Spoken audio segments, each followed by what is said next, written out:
India's market news headquarters. Cutting-edge analysis. Influential insights. Market-moving intelligence. Broadcasting live from the CNBC-TV18 Motilal Oswal studios in Mumbai.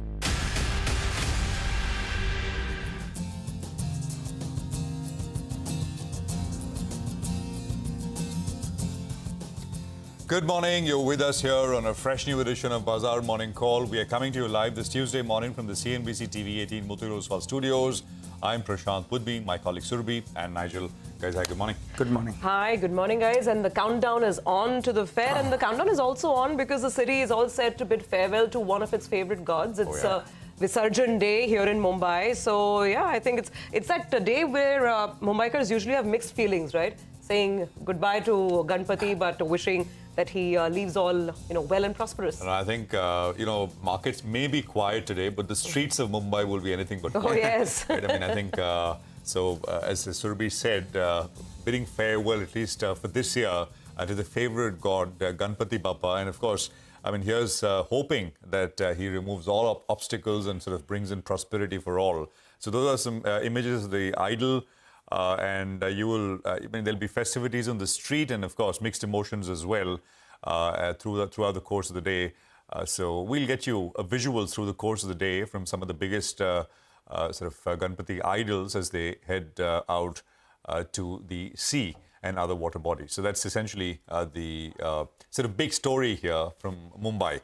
But there's the market to track, so let's just sort of turn the clock back to where we left off yesterday, right? Because global markets, well, they were flat, absolutely flat. The S&P was down about, was up about 0.13, so unchanged nearly. The NASDAQ was a bit more pronounced. There was a 0.5% cut. So out of the two, I mean, the one which kind of stood out was the NASDAQ. Dollar index has seen a big cut. I mean, look, the dollar, by the way, is now, it's out of the 11 weeks, last 11 weeks, the dollar has been down for 9 out of the 11. And finally, it's broken. I mean, it basically is getting to the breaking into the two-digit handle. So 100.71, 0.3% lower, and big supports come in this zone, 100.42 and 100.79. What are these levels? Between 100.42 and 100.79, it's a 20 weekly moving average, it's a December 2023 low, and it's also the February and March 2023 lows. So they all coincide in this range between 100.42 and 100.79. A break below this perhaps brings in more renewed weakness as far as the dollar is concerned. Lower dollar is great news for emerging markets, and I think we've seen flows into EMs pick up as the dollar has continued to come off. Now, dollar JPY is also back to it bounced a little bit, so 140.5. It hit a low of 139.5, which means the yen hit a high of 139.5, and then it bounced a little bit here. I mean, again, the reaction function essentially is what's happening to the dollar.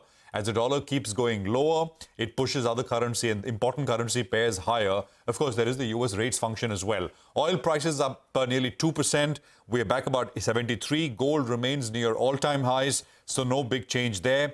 Later tonight, we get retail sales numbers and then the FOMC decision tomorrow. And of course, I mean, there is a fair bit of talk about what will happen. You basically had the former Fed official, William Dudley, who last week made a comment that 50 basis points is still on the table, but he wrote an op-ed for Bloomberg, and he was much more explicit. And this is what he said. He said, Fed should go big now, and I think it will. So, for what it's worth, that's the comment. So 25 or 50, that's the big question. Retail sales data later today will be perhaps important to track, and that may go into the mix of for the decision as far as the FOMC is concerned. And actually, our ideal situation will be, this is maybe too much to ask. You get a good retail, a solid retail sales number, and then it's followed by a 50 basis point rate cut, right? Best of both worlds. But we'll see.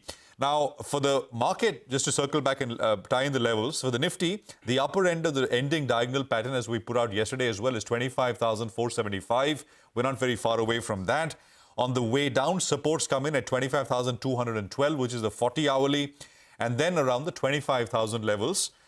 So these are supports coming in on the Nifty. Bank Nifty, it's managed to close slightly above the 66% retracement. The next target is a 78%, which is 52,550. So again, I mean, it's less than 1% away on the Nifty Bank on the upside. The work of repair, etc., continues. Financials outperformed the Nifty even yesterday. And, we'll see if there is more here. On the way down, supports come in at the 40 hourly, which is 51,611. So these are supports which come in for the Nifty Bank.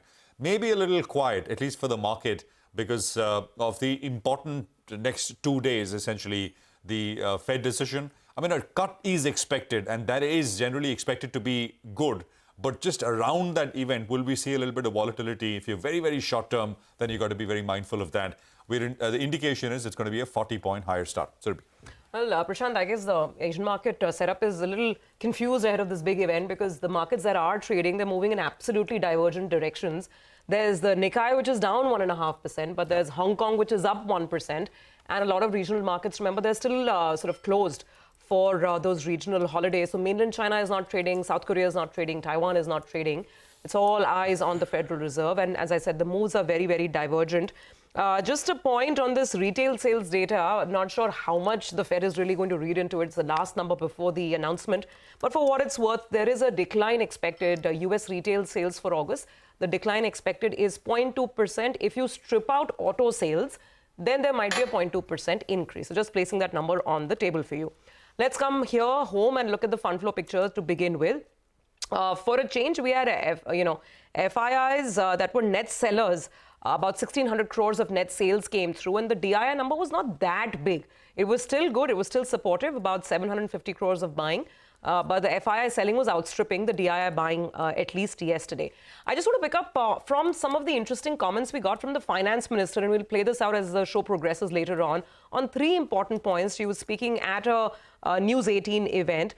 On the market, she did make a reference to the exuberance and how investors need to be cautious. She said that there needs to be caution on the exuberance in the market. People should understand the risks of equity market and then participate. So, some hint over there. There was a first public statement on the SEBI chief and all that's been flying around, the allegations that have been flying around. She said quite a few allegations have been answered by Madhavi Puj and her husband. And then she says, and I quote, the facts will have to be taken on board in the Madhavi Puj situation. So this is the first public comment by a government head, by a minister on this entire matter. Last but not the least, we have been hearing increasing chatter around quick commerce and whether there needs to be more regulation. Watch out for stocks like Zomato. The Swiggy IPO is coming as well. What did the finance minister say? She said that it's important to take care of small traders and retailers. If deep pockets and predatory pricing is affecting small retailers, then we should look at it. Remember, the e-commerce policy is still in the making and it's been waiting in the wings for a long, long time. And we've heard other ministers also comment on this, including Mr. Piyush Goyal. And yesterday was the finance minister's turn to talk. So just something to keep on the radar as you're evaluating perhaps positions around some of these stocks. Quickly moving on, yesterday the market was very, very stock specific. And I reckon that as we wait for the big Fed announcement, maybe that's going to be the shape of things today as well. Lots of stocks. And just to give you a flavor and a sampling, we've been talking about this board meeting of Easy Trip Planners. It got pushed from the 13th to 17th, which is today. They're apparently going to consider acquisition. So let's see what comes out over there. First Source is partnering with Microsoft Azure for OpenAI. The word AI gets the market excited. Though no contours of this deal. But anyway, we'll watch out for the stock. Vedanta, Nigel's been updating us on Vedanta as well. They've got issues around, one of their major facilities. It's a dike breach in Odisha, their major facility. The company issued lots of statements. We'll tell you more about it as we go forward. Short point, as usual, it's probably going to be more stock-specific in nature because at the headline level, I guess, the market's still waiting for the big event to get out of the way, which is the Fed meet, Nigel. Well, that's right. I think the dollar index, that's holding at around a one-year low. Well, that bodes well, right, for an emerging market like India. The probability now of the Fed cutting rates has moved up by around 50 basis points. And that's a double-edged sword, right? Because you have interest rates that'll be down, but it could suggest that growth as well is fairly weak. And we'll have the Nifty Financial Services Index that'll play out the weekly expiry as well. So that's going to be important. What about yesterday? We saw a bit of a short covering bounce that played out, both on the Nifty as well as on the Nifty Bank. We did have the open interest that was a little bit lower in yesterday's session. How about positioning? The FIs, they're net long, 68% of their positions on the long side. Even in absolute terms, both the FIs as well as the clients, they are in opposite ends of the spectrum. Moving to the options data, In yesterday's trading session, you had the 25,400 put that was fairly active. There was some writing that was seen at that particular level, which tells you that in the near term, the 25,250, 25,300 level, that's very, very important. But yesterday's high at around the 25,450, that becomes a crucial resistance zone. And I'll tell you what, for those that may not be able to fathom the kind of volatility that we're bracing for, maybe taking some money off the table at the start today could be an option as well, given that we have a big event that will play out. Moving to the Nifty Bank, well, the 20 DMA is important. The near-term support going by the options data is at around the 51,500 odd mark. The metals pack, that's going to be in focus because of the weaker dollar, and Vedanta would be the ideal stock. But that stock has some stock-specific issues. So that's why we're looking at IMFA, a stock that has corrected 25% from the recent peak. It took support at around that 620 odd level, and yesterday it moved up on higher volumes. So maybe IMFA is a stock you keep on your radar. The metals pack, clean balance sheet, and it's got some tailwinds working for it as well. All right, Nigel, thanks very much, and have a glass of hot, warm water, maybe something. Well, it's Nigel with, what he's watching out for, some of the stocks as well. Richard Harris is Chief Executive Officer at Port Shelter Investment Management. Richard, good to have you with us here. It's a pleasure as always. Thank you for your time. I think questions around now how to trade the easing cycle and how much, what would it mean for emerging markets? Let's kick it off there.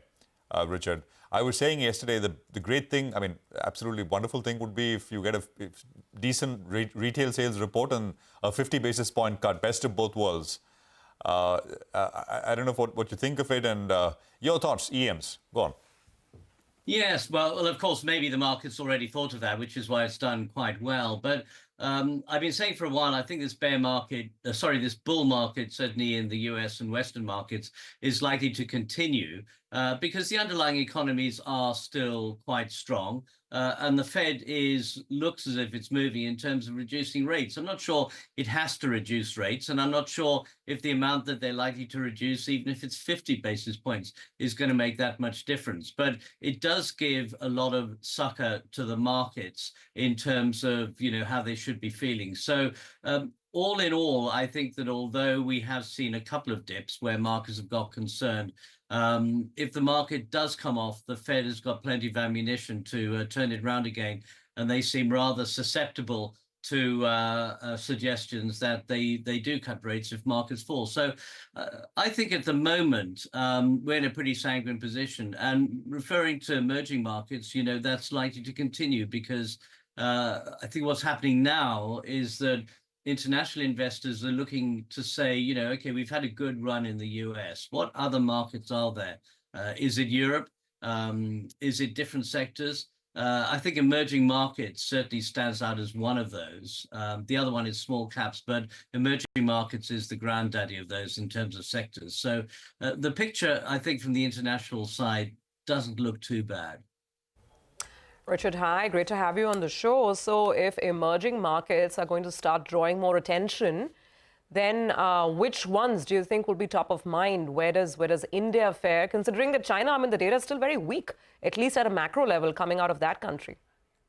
Well, this is the conundrum, of course. We talk about emerging markets, but, first of all, are they really emerging? If you look sensibly at even places like India and China, they're not developing anymore. They're getting very close to developed. And what we call developed markets are actually starting to come almost post-developed, where you've got a return of potholes, debt, and difficulty getting health services. So we've got to be careful about this term emerging markets. China is a very, very different picture now to India. China, I think, is still suffering from the hangover from the lockdowns of COVID. And there's a real loss of confidence. And I think only a big move by the PBOC is likely to see confidence start turning around. In India, we've almost got the opposite situation. Economic growth is good. The picture seems fairly healthy. Even foreign investors generally want to invest.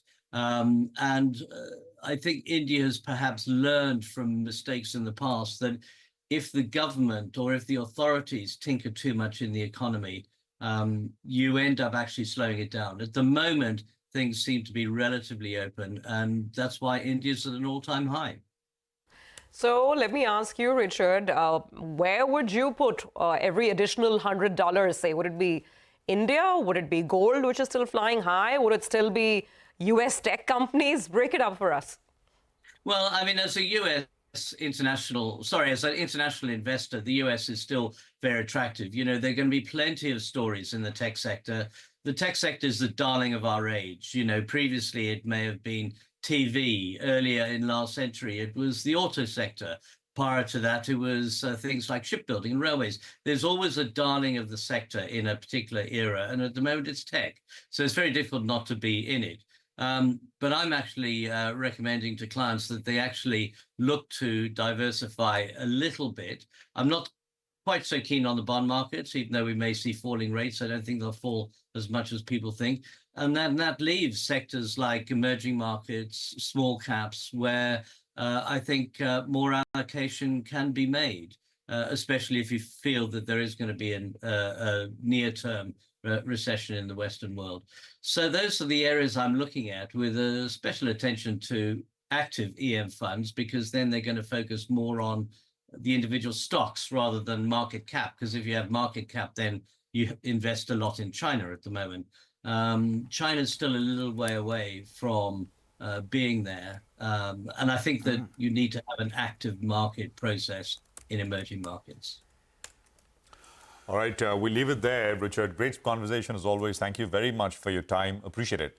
Well, that's the first view coming in on global markets. Well, we'll get you some more opinion here. Rajiv Batra of JP Morgan weighs in, and he says that since the end of April, our tracking of business cycle conditions in India has moved into quote-unquote late cycle. He says while a deep downturn in growth is not expected, such late cycle conditions are normal in markets as balance of risk perceptions shift and tend to repeat every 2 to 3 years.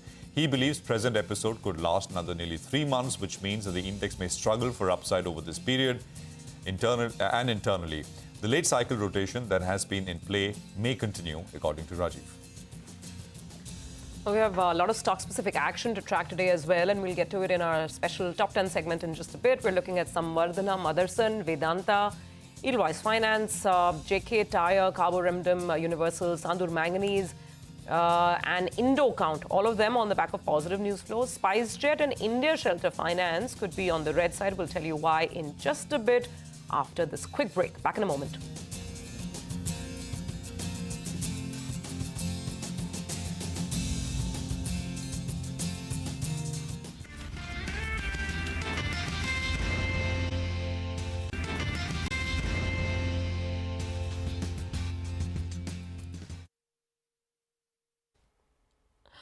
Welcome back. Well, as usual, the market is looking at a lot of specific stocks, and that's where the action has been in the last couple of sessions.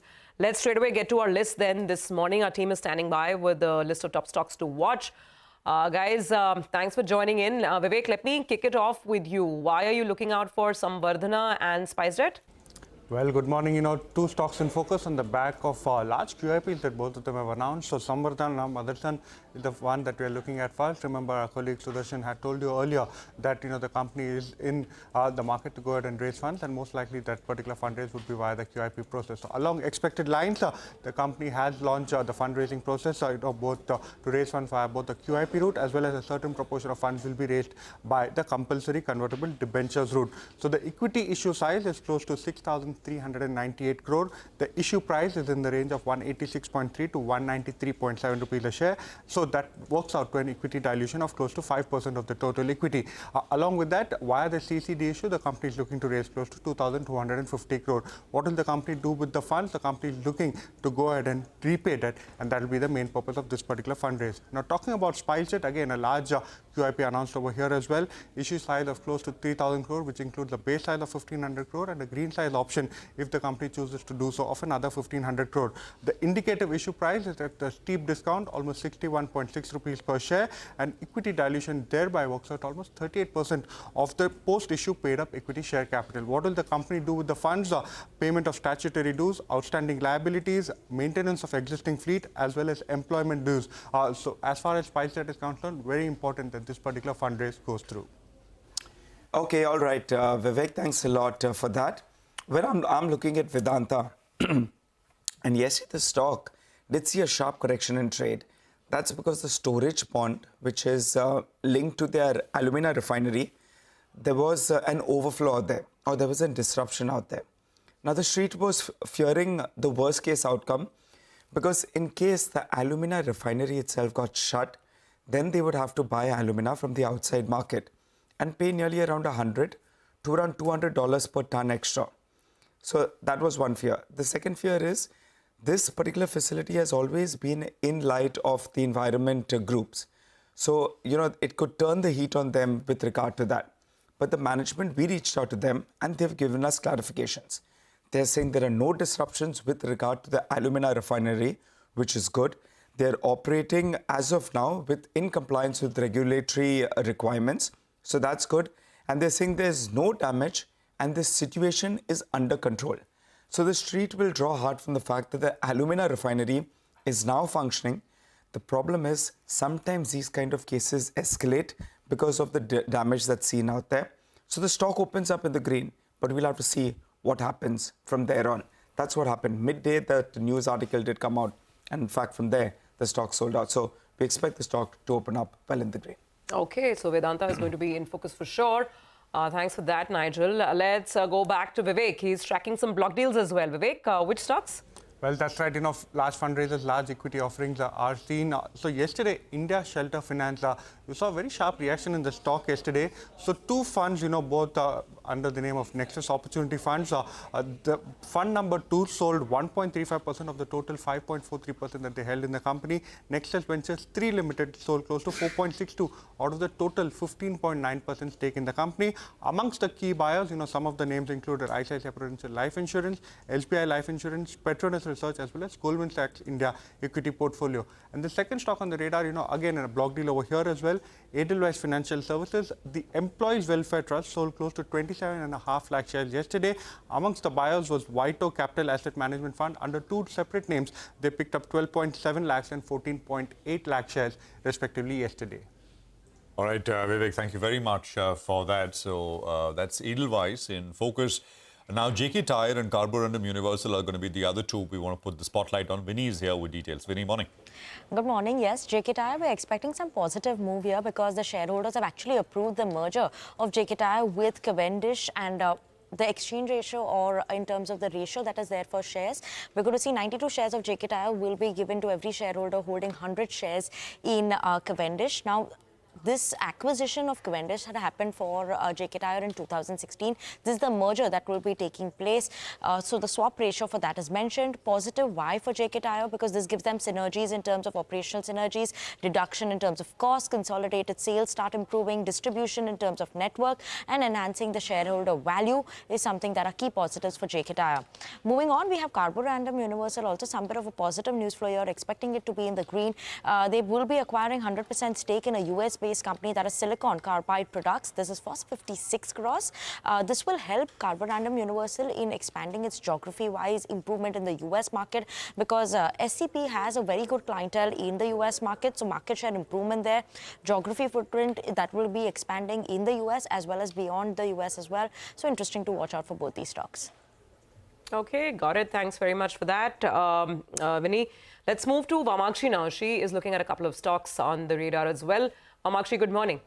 Well, good morning, Surbhi. Let me first start off with Sandur Manganese, and that is because the company has gone ahead and given its nod to raising of funds up to 1,000 crores via QIP. So given that development, going with the green out here, the next counter that I'm watching out for is EMS. A board meeting is scheduled on September 19th, and they are expected to consider fundraising plans via various modes, which includes GDRs, ADRs, QIP, among several others. Lastly, let's also focus in on IndoCount. Now, the US-based subsidiary of this company, which is IndoCount Global Inc., has acquired an 81% stake in Fluvitex USA for nearly 19.63 million, which roughly translates to around 165 crores. Fluvitex, in fact, is a manufacturer of utility bedding and has products like pillows as well as quilts. They also have an exclusive option to purchase the remaining 19% stake at the same valuation, and the 19% stake would be bought at $4.6 million or roughly around 39 odd crores. Largely, this acquisition is expected to be funded by internal accruals as well as debt, and the company says that it aligns with its own strategy to expand presence in the Northern American markets and also increase its market share as well as distribution reach out there. So overall, given this development, going with the green for Indo count as well. Okay, got it. Thanks very much, Vamakshi, for that. So let's quickly recap our list of stocks to watch. The ones that have positive news flow around them are Samvardhana, Motherson, Vedanta, Edelweiss Financial Services, JK Tyre, Carborundum Universal, Sandur Manganese, EMS and Indo count. The ones with negative news flow around them are SpiceJet and India Shelter Finance. Okay, that's our stock list for the morning. Let's now figure out what's happening in the world of commodities. We have Manisha joining in with a roundup of all the action. Manisha, good morning. So what's catching your attention today? Morning, Surbhi. I'll start with the crude oil prices, which have extended gains today as well. With this now, the Brent is trading above $73 a barrel. Nearly 20% of Gulf of Mexico oil production is offline, and that seems to be giving support. And apart from that, it is the weakness in US dollar, expectations, anticipations ahead of the US Fed meeting, and that really seems to be fueling this rally. So not just crude oil prices, most of the metals are trading on a firmer note as well. Copper is at an 8-week high, zinc at a 9-week high, aluminum and tin are trading at a 3-week highs as well. Markets are looking at an immediate support also coming in from buying in the European markets there. When you look at the agriculture commodities, well, you have coffee trading at a 13-year highs, cotton is trading at a 3-week highs, rubber at 2021 highs. So most of the commodities, whether it's agri and non-agri, ahead of the US Fed meeting, clearly seems to be looking at some buying opportunities. It's interesting. Manisha, thanks very much for that. Prashant, last I checked, the world was heading into a slowdown / recession, right? And look at Manisha telling us about these, multi-week, multi-month highs. No, absolutely.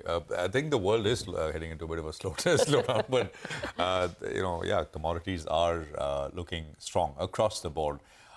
We'll take a quick commercial break here. We're going to come back. Amnish Agarwal, head of research at Prabhudas Lilladher, is going to be with us for some fundamental stock conversation that's coming up in just a bit.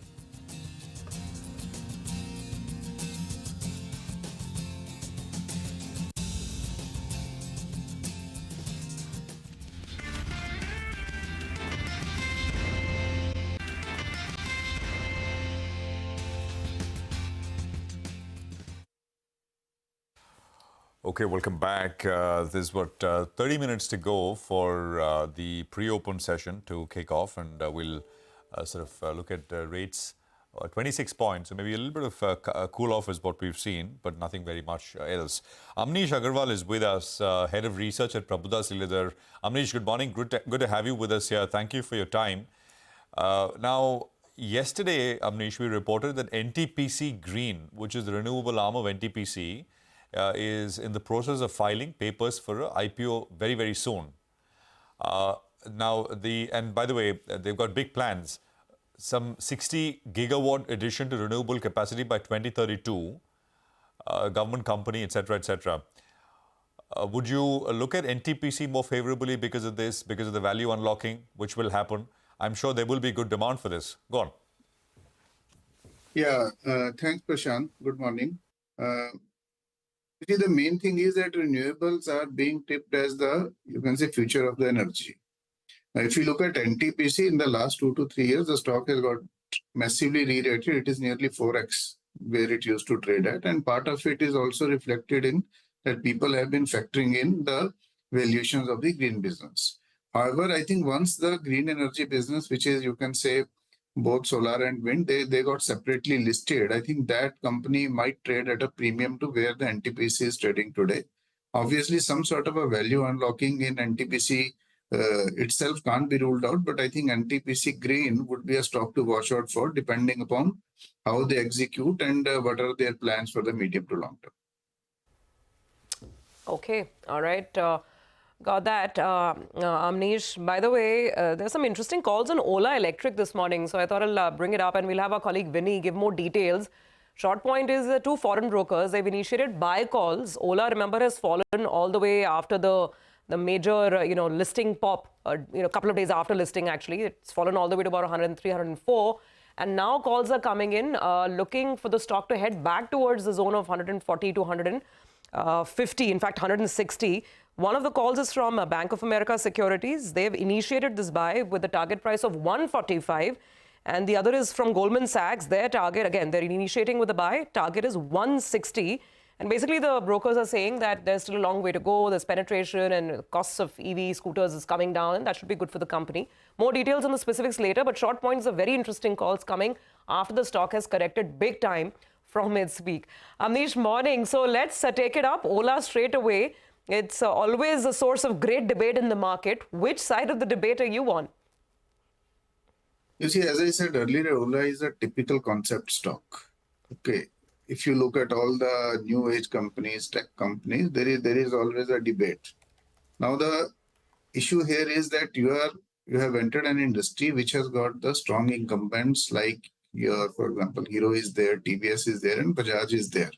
Although they were the late entrants, I think particularly if you look at TVS, if you look at, say, Hero through Ather Energy or Bajaj, everybody is actually, you can say, vying to take their share of pie. And these guys, they all have got deep pockets. Now, Ola, in terms of the economy, in terms of the way they have done backward integration, seems to be well placed here on.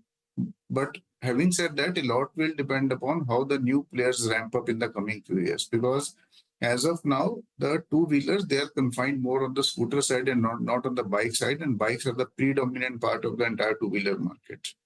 So if you want to go for a tech company, pure tech company, which is into this, and I think Ather now is also looking for an IPO. So there could be some interest around that, but I think it is very catch-22 kind of a situation because even globally, you have seen that when all the incumbents, they try to come in and there is no big technology barrier over there, then I think it is not so easy going for any of these you can say new age companies. But having said that, you compare the market cap of some of the others, you will still feel that there is room for some upside. So I think it is very catch-22 situation for the next at least 6 to 12 months, unless and until you can say the volumes ramp up significantly from where they are today. Okay, all right. So catch-22 is perhaps Amnish's way of describing a stock like Ola at this point in time. Well, that's Ola. By the way, we have a change of guard in the studios with us as well. We have Mangalam joining in. I don't know, you're riding the scooters, Ola, or the jewelers. I know you've got your eye on today's jewelers sparkly listing. Yeah, the sparkly listing today for reasons why. Because one, there was great demand. Secondly, the gold prices are higher. Thirdly, you have all the other jewelry stocks doing well. And fourthly, it was offered attractively as against all the other jewelry companies as well. So, I mean, that's the question for Amnish. I think the big one is for viewers. I also did not know it, but I realized later that P.N. Gadgil is a highly respected jeweler in Maharashtra. So people outside of the state, those who are watching may not know it. Like, for example, Senco is big in Kolkata and the eastern part of the country. So these are local jewelers, very big, highly respected from that zone, which now, of course, are coming. So I think over the last, 12 months or so, if you look at some of the jewelry IPOs, they've all been regional and regionally strong players. So Senco has been, of course, in Bengal mostly, 70-80% of their revenues coming in from the eastern part. P.N. Gadgil, you talk about Maharashtra, forget Maharashtra, Pune accounts for 65% of their sales. So extremely, localized, extremely well respected in that local area itself. That gives it a strength, but also its weakness, because how do you expand beyond your core area? You have Moti Sons Jewelers as well, which gets most of its revenues from Jaipur. Which is where I sometimes get a little, I think in terms of size, Moti Sons would be very, very small as compared to... It's a lot smaller than P.N. But what kind of catches my eye is when you get brokerage reports trying to equate the success of Titan and all the regional jewelers that they need to go the Titan way. That's when I kind of, stop a little bit, and it's probably good to ask more questions. These are the vagaries of the bull market. The only, company which so far has shown signs of Titan has obviously been Kalyan because of its expansion beyond its core markets and also, into other regions of the country as well. And the stock has been rewarded, the street has rewarded the stock for that as well, 8 times in the last 2 years or so. But this is a question for Amnish himself. Amnish, this month itself, Kalyan is up 22%, Titan is up 4%, Senco up 18%, PC Jewelers up 32% out of nowhere, Moti Sons up 48%, and TBZ, again a local Bombay player, up 62% this month. The gap between the leader and the others is narrowing significantly. Would you bat for the leader right now at these levels, or maybe look at some of these others who are still trading at a discount despite the run-up? You see, the situation in jewelry industry is changing. Like you said, that there have been a lot of players on the regional side who have come up. If you recall the history of, you can say, the jewelry listings over the last 10, 15 years, why Titan is a Titan today? Because the company has an absolutely clean slate and very, very good track records. We have seen in the past also jewelry companies coming, doing well for next, say, 2-3 years, and then they tend to fizzle out. And this has been the history in the past. Because many of these companies, they have been raising capital for the first time. The systems and processes are not that strong. And currently what is also happening in many of these players, that they are actually, their business model, we can't compare with Titan. First of all, Titan is a, you can say, it's a much more scaled up player, nearly 40,000 crores of top line. Secondly, it has got strong balance sheet, but it doesn't take any bet on the, you can say, gold price. So that is why in such times, the profitability growth of Titan will be lower than many of these guys. Now, many of these regional and other jewelry players, they are holding a lot of gold inventory. And if you look at last, say, 12 to 15 months, the gold prices are up by nearly 20 to 25%. So that has actually provided them some sort of a cushion, and also it has boosted their profitability. And that is one reason that the prices of many of these, you can say, jewelry companies, they have been on the boil. Now, over the next 3 to 6 months, again, the prices of gold, they are likely to remain firm, mainly because of the central banks buying globally. That is one. And secondly, the expected interest rate cut in the US market. Although if the prices increase incrementally, and if you adjust for the duty cut which had happened in India, the prices actually are higher than they were before the duty cut. Now the comparable prices would be, say, roughly close to 78 to 80,000 rupees. Now, if the prices continue going up like this, I don't rule out that a demand at certain point of time, maybe after 2 months, 3 months, it will again languish. But having said that, the way some of the stocks in the jewelry segment are rising, I would be very cautious on these. Yes, Titan is not a stock which will give you 30% or 40% from here on, but for many of the other jewelry stocks also, I think it is time to focus on the balance sheet, on the numbers and the core fundamentals, because some of these profit margins or profitability that might not sustain for long. All right, Amnish, sort of good to get that. You know, we'll come back to you for more, but we want to play out some important sound bites. Now, while speaking at the News 18 India event, the finance minister spoke about the IPO and F&O frenzy on Dalal Street. She said there is nothing wrong in investing in F&O, but also added that one must be cautious and trust only authentic information. She's also worried about the GDP growth slowing in the first quarter, expects an acceleration in the coming quarters. Listen in. We'll have to encourage the markets to be robust, no doubt. But particularly when speculative activities are too much, there needs to have a sense of caution in our minds. We need to have it. And we also need to make sure that people with their savings don't go to engage in high fluctuating or high risk ventures. No harm in participating in F&O, or no harm in going and investing in the equity market. But eventually, we need to be using financial information, authentic information, before we take a call. The capital expenditure which was announced, 11 lakh crores, slightly over it, didn't find much of an expenditure happening in the Q1 because every department was probably looking at post-election time. As a result, the large chunk of influence or impact which could have been had because of the public expenditure was muted. And therefore, to that extent, it shows in the Q1 numbers. But subsequently, Q2 and we are in the third quarter, the expenditure will pick up, and that will, I suppose, trigger the little slowing down that you suspect to move faster. You know, India remains one of the fastest growing economies of the world. Given right now that, you know, there is some soft GDP growth and the inflation is also moderate, do you think there is a case for monetary easing? I'm asking for your view. Yes, my view being said here will become Finance Minister expects RBI to bring it down. I don't want to add to that. RBI is doing its full analysis and taking a call. And therefore, I expect them to look at the economy as a whole, both for growth and for inflation. Okay, so that was the finance minister at the News 18 event in conversation with Rahul Joshi. Lots of interesting takeaways coming in from there, including, one more point that I was alluding to earlier, which she kind of, made a veiled reference to, talking about how the interests of smaller retailers need to be protected. And if there is any predatory pricing or deep discounting, then the government needs to look at it. On that point itself, Amnish, just a quick word on Zomato. We're also going to, be looking at the Swiggy IPO very, very soon. Zomato, do you see more upside? You see, upside can be there, but not the kind we have seen in the last, say, 6 to 12 months.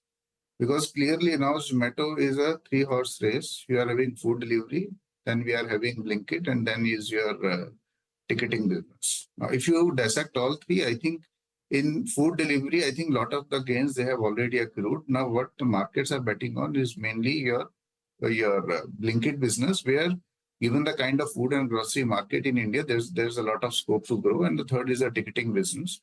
So I think if the incrementally, like what Blinkit has done to Zomato, if ticketing also starts contributing, definitely there could be upside to Zomato. There's absolutely no doubt.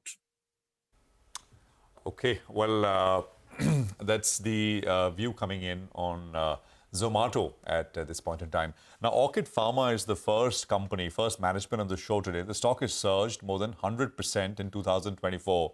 I mean, absolute stunner of a performer from, when the ownership changed back in 2020. Company expects FY25 growth to be moderate and long-term guidance and growth to remain between 20 and 25%. To discuss this and more on new launches, we have Manish Dhanuka, Managing Director at the company, joining in to take some questions.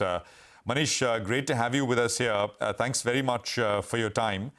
I just want to start with, the first question, which is your NCE. I'm not attempting to sort of spell out the molecule. I'll probably stumble. But the NCE, which is now well recognized as a big potential growth driver for you, you out-licensed that in the US. You've sort of partnered with a local biggie here in India. And I think it's already selling in Europe. In US, though, which is supposed to be the larger opportunity for that NCE, what is the status?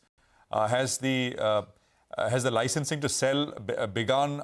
When will sales start? Could you sort of outline that for us? So as per the last discussion with Allegra, our licensee, they are having advanced discussions with a couple of out licensees, but I don't think that the deal has been closed as of now. By when do you think? So you tied up with a US pharma company, and they have to in turn sort of tie up with someone to start to sell the product, right? By when will that happen? Yeah. The molecule was actually discovered in India by Orit Pharma some 10 years back. And then it was out-licensed to Allegra, right? That's a German company, basically backed by some private equity. And they have done all the clinical phase trials, and now they are out-licensing across the world. So they have out-licensed to Advanced Pharma in Europe, and they have tied up with a couple of companies in the Middle East, still in discussions with people in the US market. We have got the rights to commercialize the product in India, and we have tied up with Cipla for a co-marketing. Correct. Right. So by when do you think this can happen in the US? Could you give us, once it happens, what could be annual revenues from this product? You will collect a royalty out of this. Same question for Europe. What are annual potential revenues from this? And for you, what would it mean? And give us a sense of India as well. Go on. Yeah, so Orchid is entitled to get 6 to 8% royalty on the worldwide sales that the licensees of Allegra make. With respect to the market size, you see the antibiotics tend to grow slowly because there are definitely multiple molecules available in the market. We feel that the molecule has good potential. And if you look at some of the past history of the antibiotic molecules, they have tended to grow in the later years. Maybe first 2 years would not be so much of a growth, but later on, we expect maybe it should be able to touch about $1 billion of sales over the next 10 years. I would say spread out over the next 10 years. This molecule worldwide, $1 billion of sales. Well, worldwide over the 10 years period. Over 10 years. Right. Over 10 years, it, implies roughly $100 million, $150 million annually. 6 to 8% royalty would mean close to around, $6 to $8 million in royalty for players like you. Would that be a correct way of assessing that over the next 10 years if one has to build a model? $6 to $8 million of annual royalty coming from this? That would mean after a few years, that's what we expect, yeah. But obviously, how the other molecules play out, because there are other molecules being pitched by companies like Merck and other multinational companies. So it really depends how the medical practitioners view this molecule. Right. You said after a few years. Could you give us a sense of timeline, say maybe 2 years, 3 years from now? What could the timeline for this? It should take 4-5 years to reach its high level of sales, yeah. And what about India? Street is expecting about 200 crore worth sales from India. When do you reach that? So we have never highlighted the sales number on this molecule as such. Again, I would go by the potential of the molecule. The molecule has the potential to spare meropenem, which we all understand these days. Everybody knows about antimicrobial resistance, and meropenem being a very important antibiotic for the resistant bacteria. This particular molecule can spare meropenem, where the doctors are prescribing meropenem for the empirical therapy. And this molecule can be used as a first line of the drug, and that will spare meropenem. So that way we feel there's a lot of potential. It has got much better efficacy over the existing first line therapy molecules. So the potential is huge, but again, it depends how the doctors view the overall performance of the product. Meropenem in India does how much, just roughly, according to you? So it's difficult to put a number on it, but we do expect to sell 4 lakh injections, at least in the first year. Manish, just one last question. Just to get these numbers right, the annual $6 to $8 million will start 4 years from now. You'll get to that run rate in about 4 years from now, right? And then it'll continue for the next 10 years. That's your expectation. Yes. Okay. And based on the history of few molecules over the last 5-7 years. Yeah. Okay. Now again, since we're talking about projections over a slightly longish time frame, we only talked about this one molecule, but you've got you're trying to build out a branded business and other things as well. What could say 3-4 years down the line, what could revenues for Orchid look like? Taking everything into account, but the other stuff that you're doing as well. Yeah, so we're expecting about 20% growth in our regular API business. Then besides that, we are setting up a plant for manufacturing 7-ACA, which should go on stream 2 years from now, and that has a potential to generate 400 to 500 crores of revenue once it goes full steam. Then there's a project that we have tied up with Shionogi and GARDP, and we have licensed out their molecule called cefiderocol, which is still under patent, and they have licensed out to Orit Pharma for manufacturing for the low-income countries. And that molecule would also, the manufacturing facility for that molecule would also be ready sometime in 2026. That molecule also has a potential to generate 150 to 200 crores of revenue. All right, so 20% revenue growth and EBITDA grows faster, right? 35% CAGR is what the brokerages are expecting. I can't say what the brokerages are expecting, yeah, but we do expect 20% growth, and we hope with the 7-ACA and the cefiderocol production, the margins should improve. All right, Manish, we'll leave it there. We wish you all the luck, and thank you very much for joining us and patiently explaining all of that to us and our viewers. We take a break. We're back. Mitesh and Shilpa Raut will be joining in for some technical trading ideas. So that's coming up. Stay with us.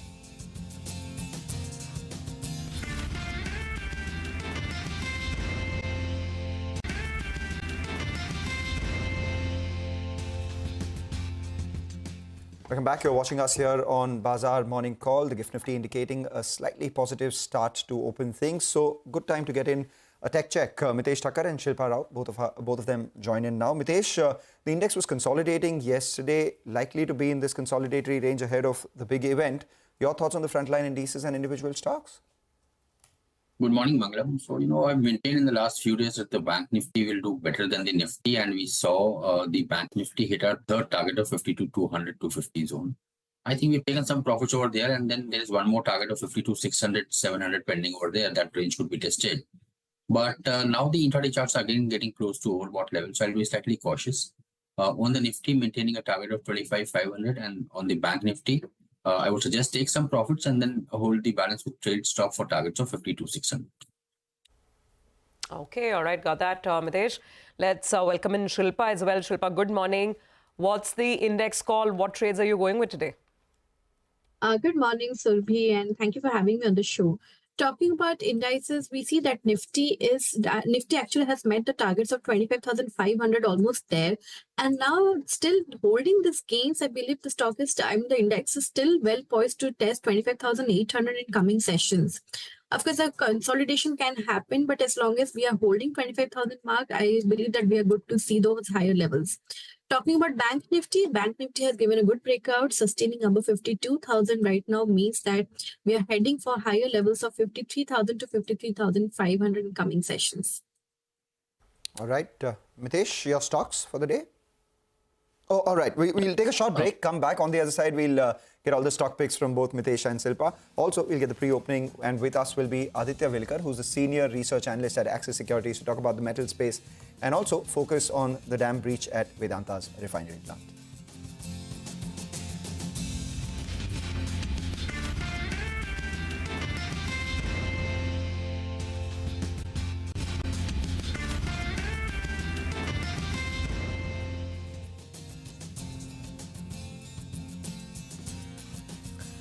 Okay, well, just pointing out that as we start getting our pre-open rates, the implied open is still looking good.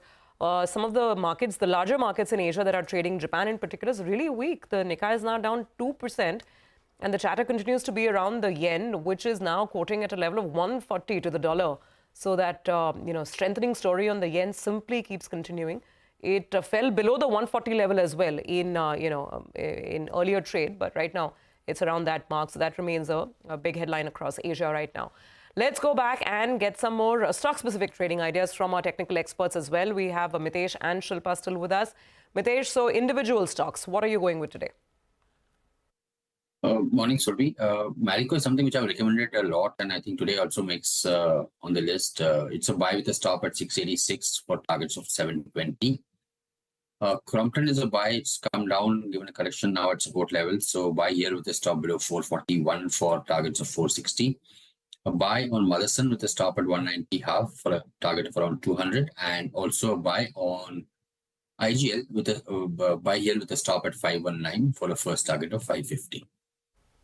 Shilpa, your stocks? I would have buys in Tata Consumer. Tata Consumer is holding well above 1,200 and the upside targets is very well placed to 1,250. So a stop loss of 1195 should do the trick, and you can look for targets of 1,250 to 1,270. The other one would be a buy in UBL. UBL, a stop loss of 2090. Look for targets of 2170. And the third one would be a buy in Shriram Finance. Shriram Finance also gave a decisive breakout yesterday. A stop loss of 3380 from here. Look for targets of 3475 to 3500 zones. Right. Mitesh, Shilpa, thanks for that. Just a few more names. I want to get your quick sort of thoughts. BSE was a big mover yesterday. I don't know if the pre-open has kicked off and you'll get the rates on BSE. MCX is the other one, which went up 6-7%. How do these two look, Mitesh? So, Prashant, my understanding is that maybe that news of NSE IPO is kind of fueling, some kind of moment over here. But technically speaking, the gap breakout on BSE chart is very positive. Now, yesterday itself, it moved about 18%. So while we have higher targets, I don't know whether it can be a fresh entry right now. But let's say if it gives a pullback around 3,300, 3,270 zone, that's the area to buy. And I would look at targets in excess of 3,750 or thereabouts for the chart of BSE. MCX similarly also had a good breakout, fresh swing high. But here I would, be not very keen to buy into the stock immediately. Again, while it's overbought, it's also somewhere not showing the momentum expansion which BSE is showing. So between the two, I would still choose a BSE, but on mild declines. What about I don't know if you have existing calls from earlier. Global Spirits, GM Breweries, that's that part. A lot of momentum there.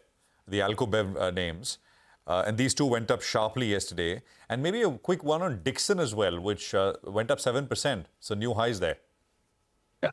So I'll start with GM Breweries. That's a stock I've been tracking for some time. I think a good, I would say a top formation kind of a breakout on the upside suggests that as long as the stock is above 900, 910 levels, we should be looking at much higher levels of around 1070 to begin with as the first target, but logically maybe about 1150. So very positive on GM Breweries.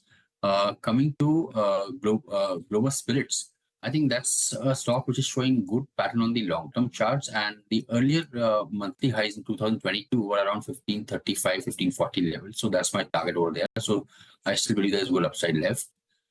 Dixon is something, again, Prashant, has been doing extremely well. A fresh high and, fresh breakout over there. This stock possibly could scale highs of around 14,700 to about 15,000 levels, but it looks very overbought to me. The momentum is still on the upside, so maybe, I would want to trade the stock via call options or maybe a buy on a decline. But right now, fresh futures entry might be slightly risky from a risk reward point of equation. Okay, all right. Those are some stocks in focus. By the way, watch out for First Source as well.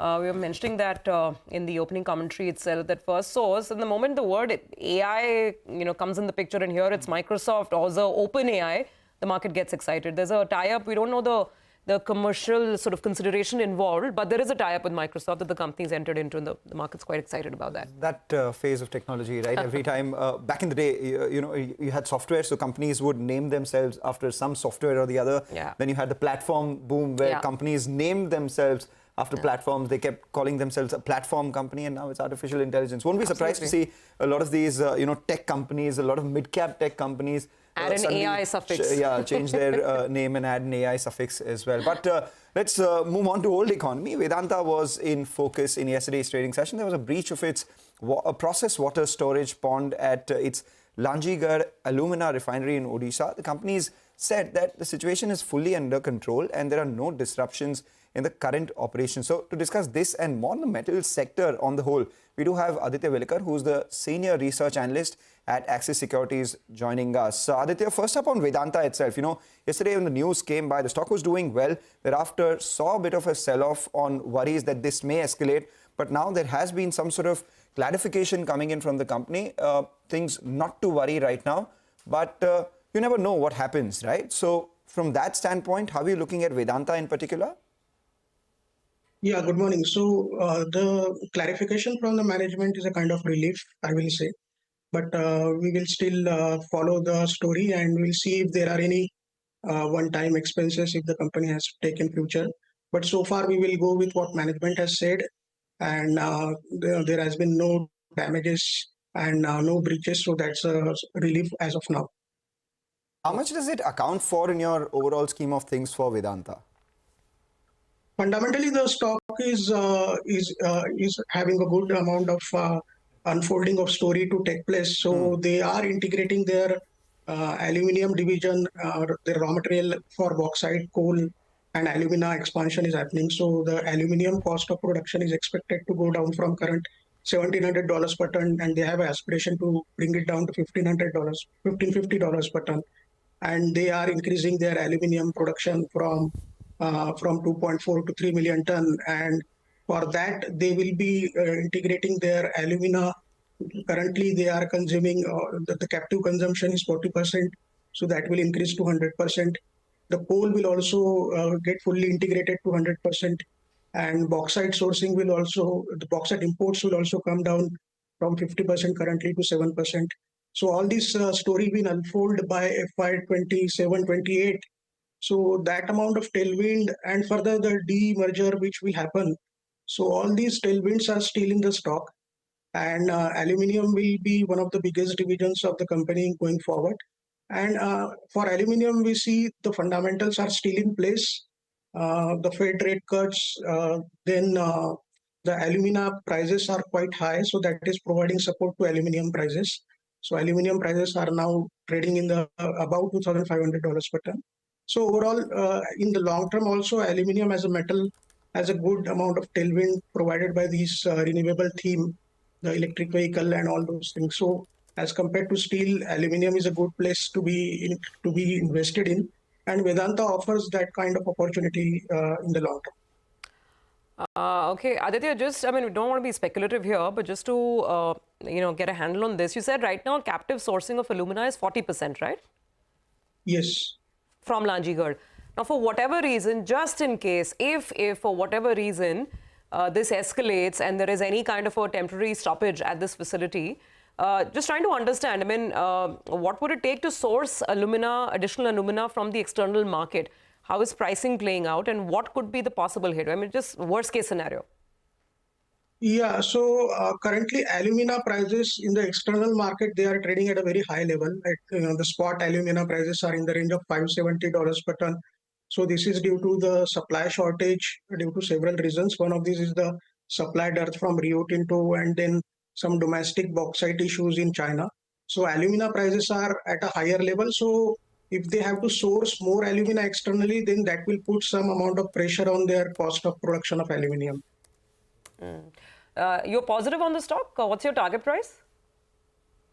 So currently we have it under our soft coverage, so target price I can't give. But we are, as I said, we are structurally positive and aluminium as a theme, and for Vedanta in particular, because this aluminium total raw material integration story is yet to play out. Further, they have more tailwinds like demerger is yet to play out. Then they are expanding their zinc power business. So multiple triggers are there. All right. You said that you are more positive on aluminum than all the other metals, but let's get in a word on all the other metal stocks as well. Steel in particular, what are your thoughts on, say, JSW Steel, Tata Steel, all the other steel players? What is your call? And we have the US FOMC meet outcome as well. If there is a decline in dollar index and a decline in US rates, typically that is positive commodities. So to that extent, what's your call on the sector and top picks? Yeah, so that FOMC Fed meet will have more positive impact on base metals, particularly for aluminum, copper, zinc and lead. For steel, the impact is slightly getting negated because of the slow demand in China. There are no signs of any stimulus coming out from China. As well, the numbers which are coming out from Chinese economy, they are not very encouraging. So the steel intensity is definitely not picking up. But as we come out of the monsoon and we enter this autumn season in China, and these Chinese New Year holidays are kicking in from the first week of October. So there might be some restocking in iron ore and steel. So we have to keep a track of it. But structurally, steel as a story, it needs a support from construction property sector, and which is not doing well in China so far. So, and the policy narrative in China is not in favor of giving stimulus to property sector. So the demand is coming from machinery and infrastructure, but that is not fully enough to compensate for the loss in demand from the construction activity. So we prefer non-ferrous stocks like Hindalco, Vedanta over steel stocks. Within the steel stocks, we prefer the non-integrated players like JSPL and JSW. We have a hold rating on Tata Steel and SAIL. These stocks, they have multiple headwinds, mainly because of these fall in the steel prices. Further, Tata Steel, they have a long restructuring activity to undertake in UK. SAIL has a long capex announcement, and they are increasing their production capacity. But their history of capex execution is not so great.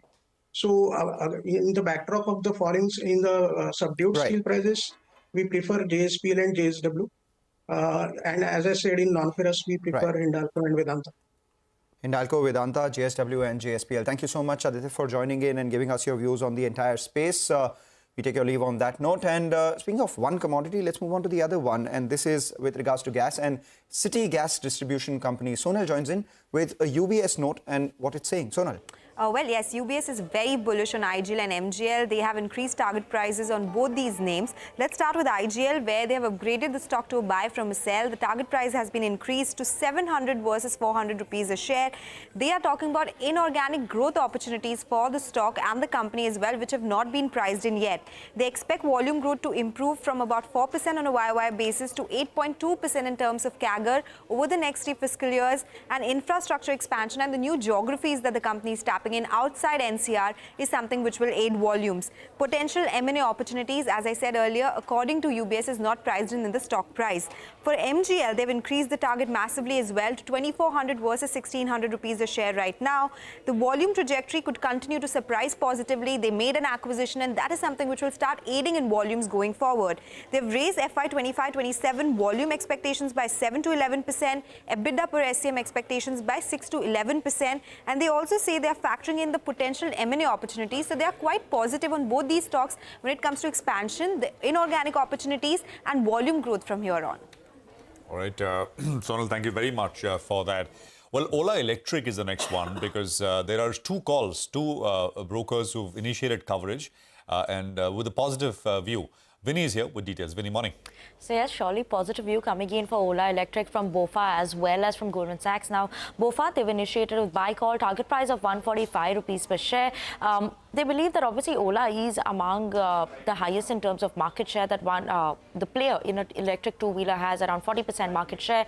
Other than that, the benefits that BofA is highlighting that the company has been focusing a lot more in terms of expansion of its product profile, as well as in terms of they found the key pieces where there's a gap between in the EV puzzle. So that's what they want to focus on, and forecasting around an 18% penetration rate by FY25 for electric two-wheeler. That's going to be interesting to watch out for, and 25% by FY30. Moving on to Goldman Sachs report, they too buy call, target price of 160 rupees per share. They believe that the company is structured quite well for long-term synergies from the electric two-wheeler market, because that's seeing a good improvement and a good trend in the Indian market. So domestic is something that will work out well in terms for Ola Electric. Other than that, overall, they're expecting a revenue growth of around 30% over the next 5 years for the company, and they are implying a free cash flow break-even at around in FY30 for the company. Valuations also versus Tesla, which is a global player, is at around similar levels, while with two-wheeler players, it's much lesser, so keeping an eye on that. All right, Ola Electric in the pre-open is indicating a 5% higher start. Vinny, thanks very much for that. But there is, of course, Ola and all the other names that we highlighted with the research team earlier as well. So just market open first rates. So we'll do the indices and go into stocks. So 25,394, 395 is where the Nifty is starting, which is almost unchanged. Sensex is, actually, blinking between green and red. So 83,000, 82,998. So that kind of an open. We've got nothing on the Nifty Bank as well. 45 points, so 0.09%, 52,200 on the Nifty Bank. So very, very quiet. We've got the IT index, which is coming up with about a 0.25% cut. So 43,254 is where we are at. Market breadth is positive. So almost some 3:1 in favor of advances, but it's kind of early. The heat map on the Nifty in terms of the number of stocks which are opening up and opening down, it's actually almost evenly balanced. So I think about 20 names should be down and maybe a little bit more earlier. And about 30 of them are opening in the green. So that's the Nifty heat map. So 2-point grand change on the Nifty within the first minute of market open. Okay, well, let's look at some stocks which are active. Look at Bajaj Housing Finance on the go once again. There's a 9% pop on that stock. If I remember correctly, it's Phillip Capital. They've issued a positive note, and their target price is northwards of 200 on that stock. And it's inching towards that mark. 9%. That's a big move on Bajaj Housing. Ola Electric, the stock we were just discussing, up about 4%. And the gas companies, city gas companies, IGL and MGL, reacting really well to some of the brokerage notes that have come in, which are quite favorable. Anyway, on the Nifty, it's very quiet, just about 7 points lower now. It's a flip-flop on the FMCG space. One day up, one day down. Today's one day up. Tata Consumer, Britannia, Lever, these are some of the stocks on the upside. There's a little bit of buying on some of the other heavyweights like an Axis Bank. ICICI Bank and HDFC Bank are sitting on the fence. There's no clear move as yet on the banking pack. The Nifty Bank is also fairly flat at this point in time. Hindalco is managing some green, but let's look at the red side of the screen as well. Profit taking on Tata Motors continues, 2.5% down on that stock. Wipro, Maruti, these are other names on the way down. SBI and TCS are two heavyweights, counted in Infosys as well. So some of the IT big boys starting lower, along with the State Bank of India. Basically, it's a net neutral on the Nifty. With the downside bias, 15 points lower. Downside bias indeed, and you can see that increasing number of stocks declining in the broader markets as well. When we started, we had about 300 stocks declining. Now that number has quickly doubled to around 1,000, doubled to 600, and now as we speak, the advanced decline lines are split right down the middle. Equal number of stocks advancing and declining. Bajaj Housing Finance has now hit that 10% temporary freeze, so we'll keep an eye out on that one as well. Interestingly, a lot on the street were hoping for some sort of valuation catch-up in other housing finance companies too. That hasn't happened. It looks like there is still some soft moves that we're seeing on names like PNB Housing Finance. LIC Housing Finance has entered F&O ban, so we'll keep an eye out on that one too. Global Spirits, the street likes their entering the luxury segment with a new craft whiskey. Craft whiskey made by India is something that has been a big mega trend, and that's led to a big move in a lot of these alcohol stocks in India itself, Radico, Khaitan, Piccadilly Agro, etc. And as a result of which, Global Spirits being rewarded for the same. On the way down, we have a bunch of stocks which are actually lower. Tirupati Balaji Agro, another recent listing, has been down 5%. TBZ, all the local jewelry companies seeing some bit of profit taking. So TBZ is down 5%, a lower circuit after a big move this month itself, up 54% this month, including the 5% cut that we're seeing today. Godfrey Phillips seeing some bit of profit taking as well. On the way up, of course, you did point out the city gas distribution companies. They've extended their gains. IGL is up around 5.5% right now. MGL up around 4%. Gujarat Gas seeing some traction as well, though not strictly a city gas distribution company. First Source is the other one. Opened with a gain, holding with a gain, but still off high. So about 2% up move is what we're seeing on the partnership that they've announced with OpenAI, the contours of which we still do not know. Absolutely. That explains the move on Tata Motors. It is the weakest stock on the Nifty right now. There is a large block, 0.4% equity moving around. And the sector of the morning, shouldn't actually say morning, but you pointed this out, Mangalam. So Alcobev, it's not only Globus. Piccadilly itself is up 5%. Radico is still continuing its move from yesterday, up about 1.5%. A little small tinge of green on United Spirits as well. So these are some stocks on the way up. But otherwise, Prashant, very quiet on the market. Even the mid-cap index right now, absolutely unchanged. Quiet in markets and noise of the streets. Yeah. So yeah, absolutely. It's not very much going on, at least at the index level. Maybe a few other names, and we'll bring in our guest. So I'll start with what else is happening. Actually, market breadth has moved to being almost exactly equal, 1:1, with about 5 minutes of market open behind us now. Bajaj Housing is limit up 10%. 181 on Bajaj Housing Finance. Ola is close behind with a 4% pop, but large volumes in it. I think IGL, MGL, First Source, all these we mentioned. We've got, Aarti surfactants, 8.5%, 832 or so. That's a big move on Aarti coming through, and backed by volumes as well. There is Ecos Mobility, which is showing up with a 2% gain. Kohinoor Foods is up 10%, 11%, 52 on Kohinoor Foods. Panacea Biotech is up about 5%. So it goes. I mean, essentially, a few of these names. India Shelter is up about 1%. Remember yesterday, PNB Housing, LIC Housing, India Shelter, all of these, and there was a very large block which happened yesterday on India Shelter as well. So all of them sold off very aggressively. They are down about 7-8%, and we'll have them up as well. On the downside, there's Godfrey Phillips, which is down 5%. It's the second largest volume-led loser on the NSE. And of course, Edelweiss, which has had a one-way move, is pulling back about 1%, nothing, 128, 129 on Edelweiss. TBZ, Tribhuvan Zaveri, which has had a rocket-like a move, 4.5% lower. So these are just pullbacks. Lodha is down about 2.33%. Tollens, which is basically the tire maker from the listing from yesterday, that is down about 4%. It's had a pretty subdued flat listing yesterday, and this is day 2. Root Mobile, Triveni Turbine are some of the other names which are coming up with some rates, but not very much really in terms of price action, quieter. Karthik Kumar is fund manager at Axis Mutual Fund, is with us to sort of take some questions. Karthik, great to have you with us here. Thanks for your time. The big debate, of course, is how does one sort of navigate the start of the easing cycle and the easing cycle itself, because it's going to be Fed and then maybe others will follow. Not exactly synchronized, but that's the general expectation into the end of the year. Some, depending on who you ask, between 75 to 125 basis points worth of rate cuts. So at Axis and you and your team, how are you sort of viewing this and implications for markets here in India? I think with rate cuts, obviously, we're already seeing sector rotation on a much more frequent basis than we did see before. Part of it, I guess we could attribute it to uncertainty coming from macroeconomic policies in the West. But at the end of the day, we are, as a house, we are much more focused on ideas and on looking at themes here that are much more specific and positioned accordingly.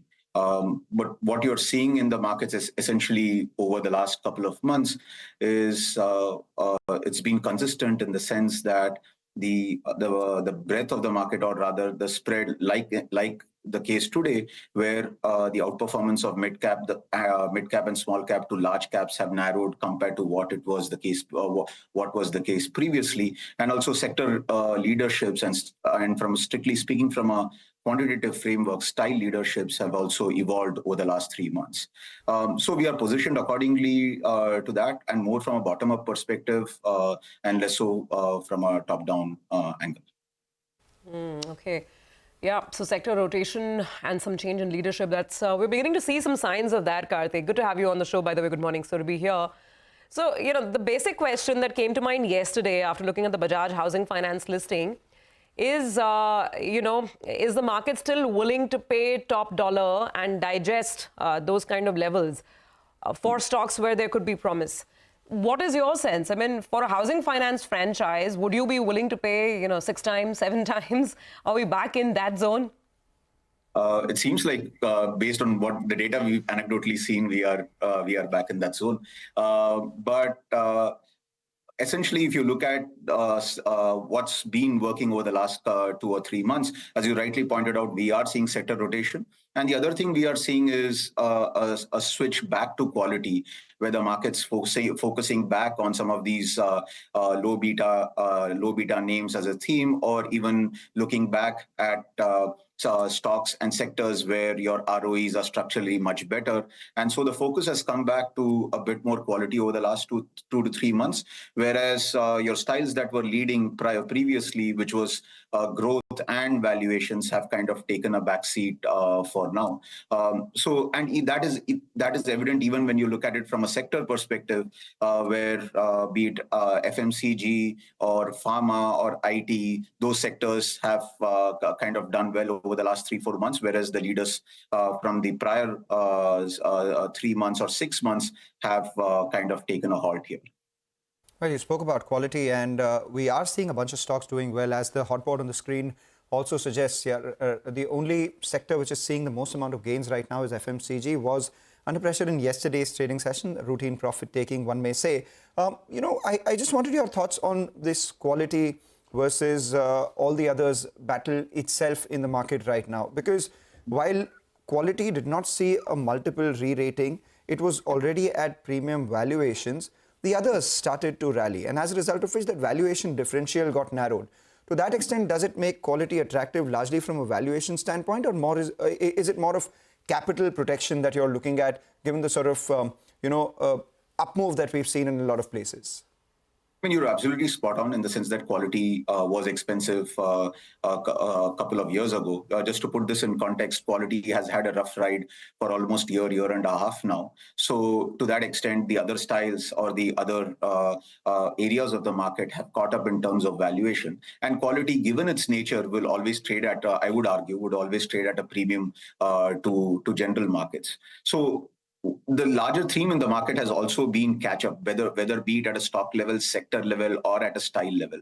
So you could attribute it to focus on capital, or you could attribute it to general nature of the markets to focus on areas of the market that have kind of lagged the headline numbers, and so which is where the focus has come back to quality. And the fact that the valuation spreads have narrowed has kind of helps reinforce that case. But as I said, the quality as a basket would always trade at a premium to markets, in my opinion. That is unlikely to change. So, what are your top sector picks right now? Right now, I'm bullish consumer staples. I'm overweight healthcare and discretionary. Whereas I continue to remain underweight energy, commodity plays, and IT. All right. Karthik, on IT, would the view change a little bit at the margin at all because of the rate cycle? You know, most IT companies, when we speak to them post results, not actually most, but many, and I'm talking about larger ones, they do flag off this higher rates in the US as a bit of a problem. To be able to tap into new business, and how so I'm assuming that if these rates start to come off, I mean, business should at least the margin incrementally pick up.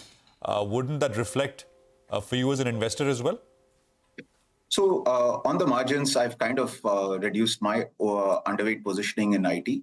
But having said that, if you look at the earnings profile or the expected growth rate over the last 2 years, or over the next 2 years, I mean, the fact that we are going to be in an interest rate cut cycle is a certainty. It's just the timing and the pace at which we are going to go through it remains is debated. But the event itself is kind of all but confirmed, right? So to that extent, despite that, what we are not seeing is a broad-based improvement in earnings indicators so far across IT. Selectively, you do see it in stocks, but not across sectors in a broad-based way. Which is why, while I've reduced my on the margins, I've reduced my underweight to IT, but that is more coming from stock-specific picks rather than a sector-based call.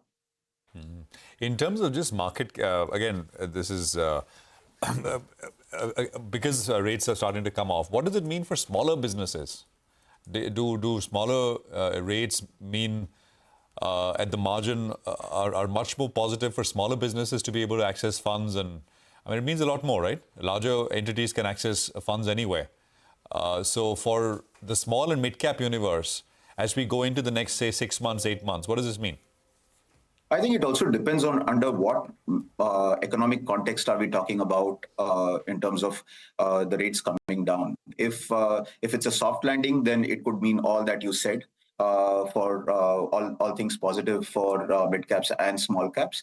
But if we get into a kind of an economic, if we have economic headwinds and the interest rate cuts are happening in that scenario, then one could argue, at least from a portfolio positioning and from a stock positioning, probably large caps would be a better place to look at rather than mid caps and small caps. So instead of looking at just, I would prefer, instead of looking at just interest rates in a silo, we also look at in what context are we talking about, and are we talking about a soft landing, or are we talking about something slightly more negative than that? All right, take your point. Thank you so much for stopping by and giving us your sectoral calls, your view on the market on the whole. Positive on consumers, staples, prefer large caps over mid caps and small caps. We keep an eye out on that. In fact, the next discussion that we've lined up would be a theme of your interest itself. It's got to do with the consumer staples, and all of them actually doing well. We have Britannia, HUL, Tata Consumer among the top nifty gainers right now. The other one that we're talking about is Patanjali Foods, in focus as the government has increased basic import duty on edible oils by 20%. A sentiment negative for the sector, but is it really so? We have Sanjeev Asthana, CEO of Patanjali Foods, with us in the studio. Thank you, Sanjeev, for joining us in the studio. We've been talking distantly for a while right now, but this is a topic that needs to be addressed, right? 20% increase in import duty for refined oils and refined edible oils, etc. Just your thoughts on one, after this increase, what does it take your basic procurement price to? And would that have any impact on margins? Would you be able to pass it on? No, so there are two parts. One is that this was a very critical requirement which the government has fulfilled. Two bits which were impacting it. One was that the oilseed prices were running way below the minimum support price declared by the government. And this was causing enormous amount of stress to the farmers of soybeans and mustard. So government had to do. And second is the differential between the crude oil and the refined oil was very minimal, which was hurting the industry as well. So in terms of the step taken by the government is very timely. And I think it's a very welcome step for the industry. The issue which still needs to be resolved is the differential between the crude oil prices and the refined oil prices, which is basically supporting the overseas refiners, which can continue to sort of find homes into India. And Indian refineries will have to struggle to really make the margins meet. So there's a one-time inventory gain, which will be offset by part of the gains because the advanced sales what have been done. You have to buy a higher sort of priced oil. So what happens to players like you? Because you are, I presume, importing a lot of these as well. With the import duty having increased 20%, does your cost of procurement of these products increases, and could we see an impact on your margins? No, it does. I think there are two sides. So one is, as I mentioned, there's a one-time sort of, some value, on the profitability which will increase. The larger issue here is that, for the sector itself is positive. For the oilseeds as a sector which is going to be on the growth path, this is positive. And the third piece is that, calibrating the prices to reach the levels at what's internationally are required. So that's very important. So I would say that overall a very positive step. Just another word on the, oil import duty and the impact. I remember earlier conversations a couple of months back where you yourself are getting into, palm oil cultivation in a very big way, right? So what is the target? I mean, how much would you want it to be captive? What is it right now? And what are the timelines on that whole project? No, so currently we have got about 75,000 hectares which is under cultivation, of which nearly 70% is already yielding. So we make a serious amount of money. It's almost an assured EBITDA margin of between 16 and 18% that we get. We are targeting 500,000 hectares over 5 years. The target geographies being south of India, Andhra, Telangana, Karnataka, and the northeastern part of the country. So it's a large project, very positive in terms of the future sort of EBITDA additions that we can make to the business. And it's almost like an annuity gains that we'll be able to do that. And how much of your own demand or requirement is being met through your own cultivation? So today we do about 10% of what we do. So we produce about 110,000 tons of crude palm oil from that. This, in fullness of time, when we do entire 500,000 hectares, will go to close to about 500,000 hectares, 500,000 tons. And this will be about 60% of what we'll require, because by that time our imports will also continue to increase. So very positive, as a project that we're taking, and of course very helpful for the country as well, in terms of reducing the dependency on imports. So with all things being positive, the question that one begets asking is, why is it that the promoters sold about 3% stake in the company a couple of days ago? GQG bought that stake. They already held about 3% stake. So what's the plan with GQG? Are they looking to buy more stake? And the promoter stake selling? So I think there are two sides. One is that the global investors have reposed a lot of faith. And this validation of, what we just did, a block deal, the promoters did, it is very positive in terms of the global marquee investors have tended to repose a lot of faith in the Indian consumer story, Patanjali in particular. So that's something that we feel very happy about. Longer term plan is that, we will continue to sort of build a stronger sort of platform. Integration of HPC business shouldn't take too much of time. I think we're just waiting final regulatory approval. This should happen pretty much within this month. And from the next quarter, we'll start inducting the HPC business into the fold of the company. So very positive for the company, good for the promoters, and I would imagine very good for the sector as well. That's a lot more. Will they sell more? Yeah, you didn't answer the question. I don't if you had any conversation on why they sold, I mean, it's 2.7%, not too much stake sale. I guess even after the stake sale, the level is 70% promoter holding. But was there any conversation? No, of course. There's I think largely the very clear cut that promoters have largely divested all their profit-making businesses into this entity, the listed entity. Got it. They need to clear their own debts, and it's a very logical way. So, the source of income to pay off the debt, I think this is one way to do that. What is the debt on their books right now, and does it get cleared with this 3% stake sale? So most of it will get cleared. There's a partial sort of debt which will remain. That will continue that. So there are no timelines. There's no plan to kind of divest any further equity. Mr. Asthana, would you look at demerging? When will you look at demerging the oil and the non-oil businesses within the fold, your fold? So this question gets asked very frequently. So our plan is not to demerge at all. So these are very good businesses. So for example, oil palm oil is vertically integrated, which integrates itself into the branded side of the business. So there's no such sort of plan on the cards right now. And we will build up a strong company, which is diversified. Bankers will come to you, how it'll mean value accretion and this. And I mean, you know all of this. The essential point is one is a very low margin business. The other is a much higher margin business. And that's where the argument stems from. No, you're right. I think this gets discussed very often. And I think, this is something that we've thought this over. And the belief is right now that demerging anything would not be a sensible step for the company to take. That's as of now? Not as of now, for the future as well. For the moment. So no plans at all? I mean, none at all. None at all. None at all. It's not on the table. How is the non-oil business doing? I mean, could you give us a real sense across segments for you? So non-oil business is very strong. Last year we did almost 10,000 crores of revenue, which is 30% of the company's overall revenue. Target is to, over next 5 years, to take it to 50-50 between the edible oils and go to the double-digit EBITDA and perhaps do better. HPC portfolio will add a lot of heft to what we offer. Yeah. And all the categories are going fairly strong. So foods, FMCG side is growing at 10%.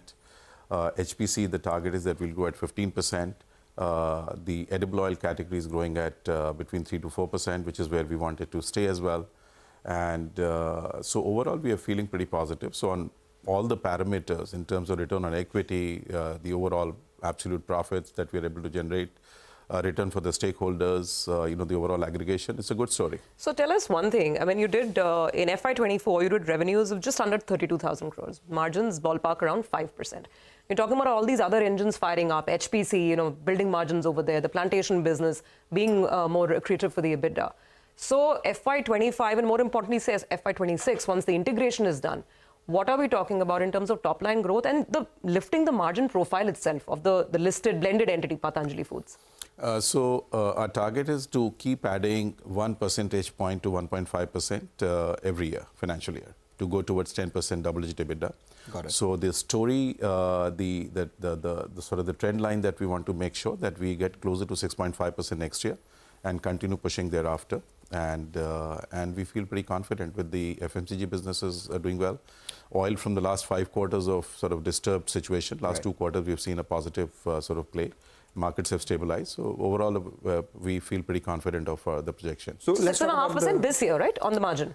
This year we'll have a lesser sort of window available now with the HPC business coming in. So, but we'll certainly add to the EBITDA of last year for sure. And just a here and now question itself. You said by the end of this month the HPC business comes in. So this year 1,500 crore in terms of top line from that HPC business on the cards. Can one look at it? Because last year you did close to 2,800 crores. Assuming you're doing 3,000 crores, half of the year comes in. That's not out of whack, right? That expectation? So that should be pretty much on the cards, yeah. And about the oil business itself, it's now on a favorable cycle for you. Last quarter, you did closer to 200 crore EBITDA. So 200 crore EBIT. 250 crore EBIT for the next few quarters, that's on the cards as well? It should be very much feasible, yes. All Looks right. very likely. And promoters do not pare their stake beyond that 65% mark for the near future. 69% mark. 69% mark. We get that. Thank you so much for joining us in our studio and Thank you. Giving us an outlook on the business, the promoters' plans, and the way forward for your oil and non-oil businesses as well.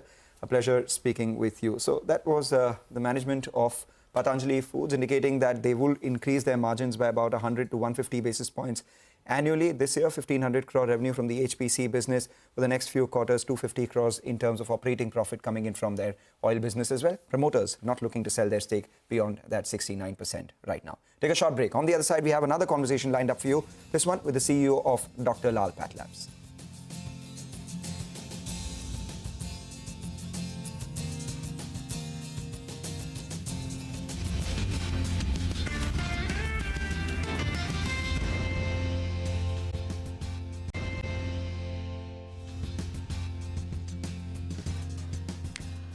Welcome back. Well, it's a very, very quiet day on the street as far as the indices are concerned. Not much changing on the Nifty, the Bank Nifty, or even the mid-cap index. It's that kind of a morning, at least for now. So we've got our eye on individual companies and stocks. So let's keep it with the corporate conversations.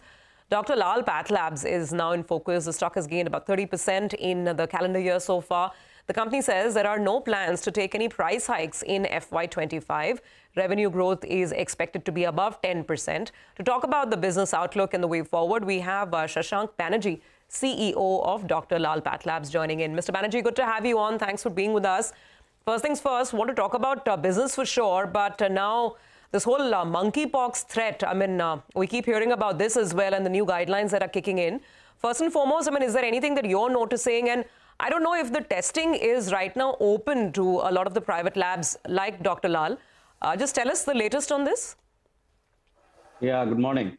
I think, yes, monkeypox is something which is in the news of late, and, everybody has their eyes on it. As of now, testing is restricted to government institutions only.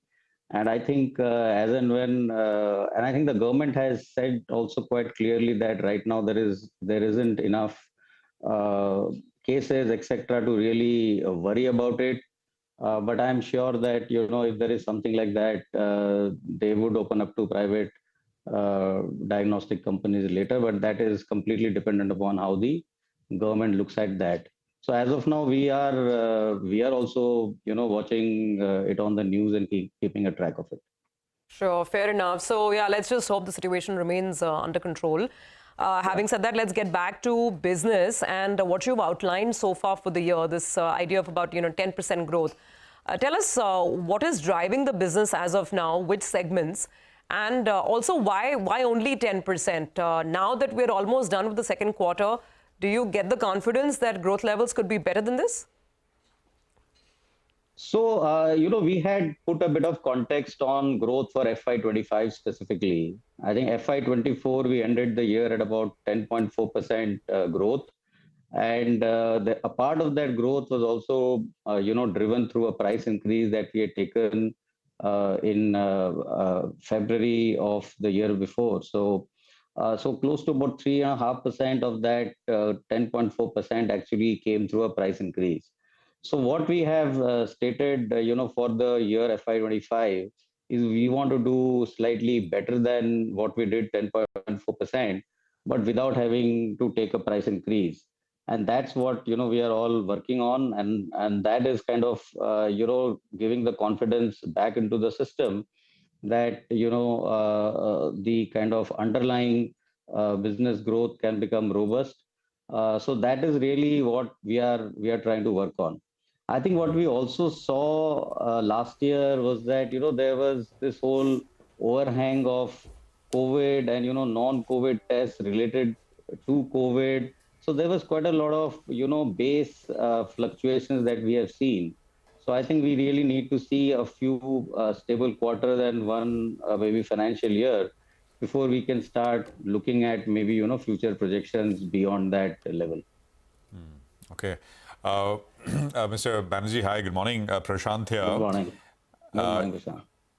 So, we spoke with you exactly a month ago, and at that point you said that you do better than 11% without a price increase.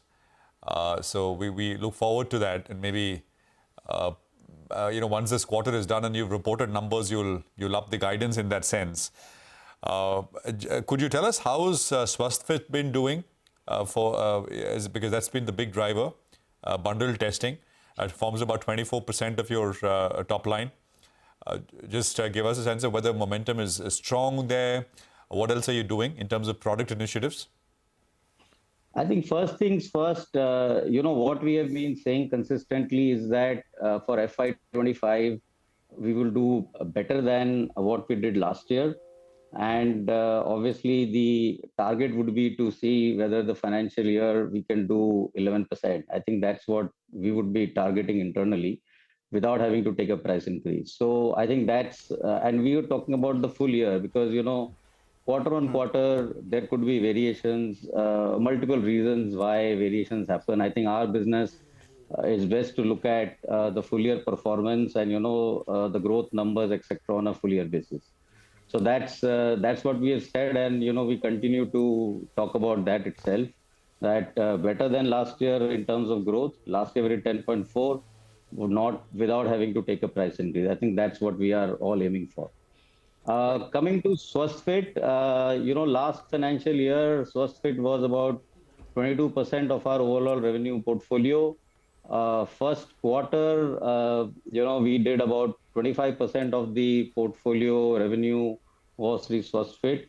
So we continue to see momentum on Swasthfit, and given that we are increasing our reach further into tier 3, tier 4 towns and other geographies also, we have still got a lot of confidence that we'll be able to keep growing the Swasthfit portfolio at least for the next near future that we see. Right. On that 11% growth guidance itself, you assuming you do not take a price hike, I wanted your thoughts on how to read the volume versus realization growth here, because on the one hand, your realizations would be propped up by some of your specialized tests, and on the other, there would be some of the offers, as you said, you're penetrating into newer areas, etc. as well, that may pressurize your realizations. So this 11% growth for this year, X of any price hikes, how should one look at in terms of volume and realizations? So again, I think, let me reiterate, we are saying growth better than last year. Last year was 10.4, so the number starts from 10.5. Okay. Yeah, but we are we'll obviously be targeting somewhere around 11 if we can get there. And this is again a full year picture. So coming back to the growth mix, there are certain factors which are helping us getting a better mix. So first and foremost is Swasthfit itself. That is a higher realization, and therefore it is accretive to improving the mix. Second is specialized tests, like you pointed out, that is another part of the business. As it grows, it helps us on the revenue per patient side and a better mix. Plus, we are also seeing some benefits likely to accrue through some better geography mix, which we are also working on. So what does that do to your margins? Because, last year you did closer to around 27, 28% margins. What's the guidance for this year? So the guidance for this year is, margin similar to last year. And that's what we are, even last year, if you see the margins, there was a bit of a flow through because of the price increase that was taken. But we want to really look at maintaining our last year margin level. And that is without having to take any price increases as we intend for this financial year. So to sum it up, Mr. Banerjee, just sort of a bigger picture question, and I take your point that, we need to have normalization of a couple of quarters, leave COVID behind, to get a very clear understanding of the growth rate the business can operate at. So while 10 to 11% might be the numbers we're looking at this year, I mean, what's the aspiration? Your margin profile at 27, 28%, probably investors will have no complaints there. But what will be the aspiration on growth? And in that context, what is going to be the rollout plan, the expansion plan in the West? I don't know if South is a big market you'd look at, because you already have a dominating position in the North. Yeah, so we have a kind of, geography-wise, slightly different strategies.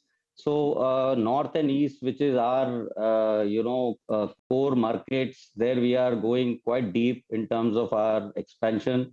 I think we've been talking about, going into tier 3, tier 4 kind of markets, and that is predominantly in North and East. And those are, that kind of is helping a bit in terms of, our presence as well as our ability to reach a much higher number, of people. And it's a very populous geographies like, UP, Bihar, etc., where we are really going deep. So I think that's one part of it.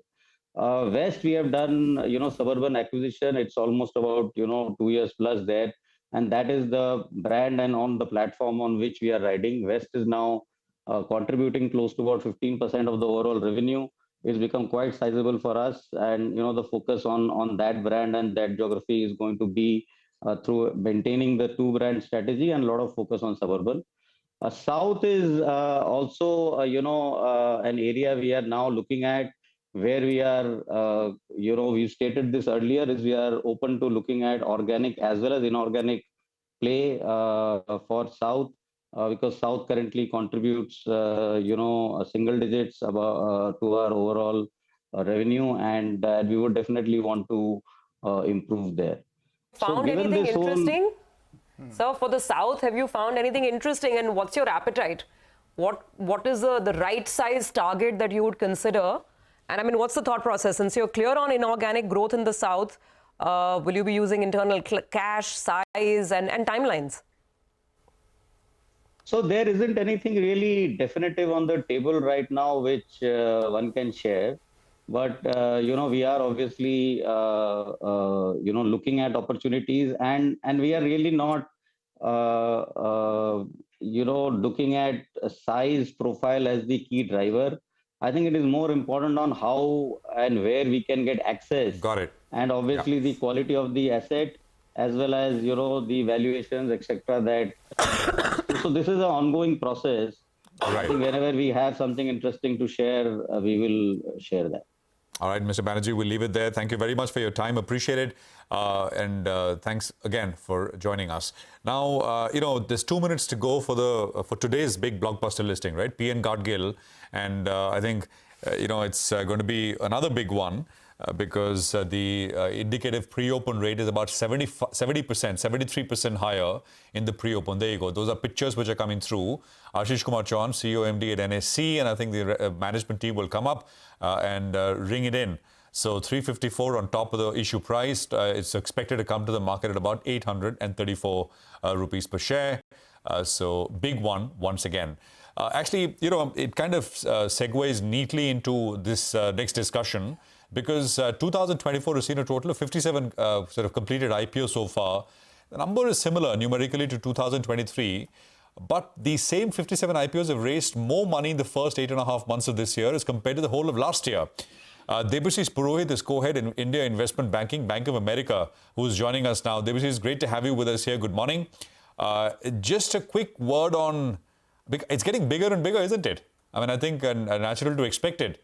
The size of what's coming to the market is getting bigger, and I think the pipeline ahead is much bigger. Some of the bigger ones are all coming to the market soon. I mean, NTPC Green, there is Hyundai, there is, and there are so many others. So just wanted a quick sense from you, what's lined up ahead of us and what it bodes for the secondary market. Go on.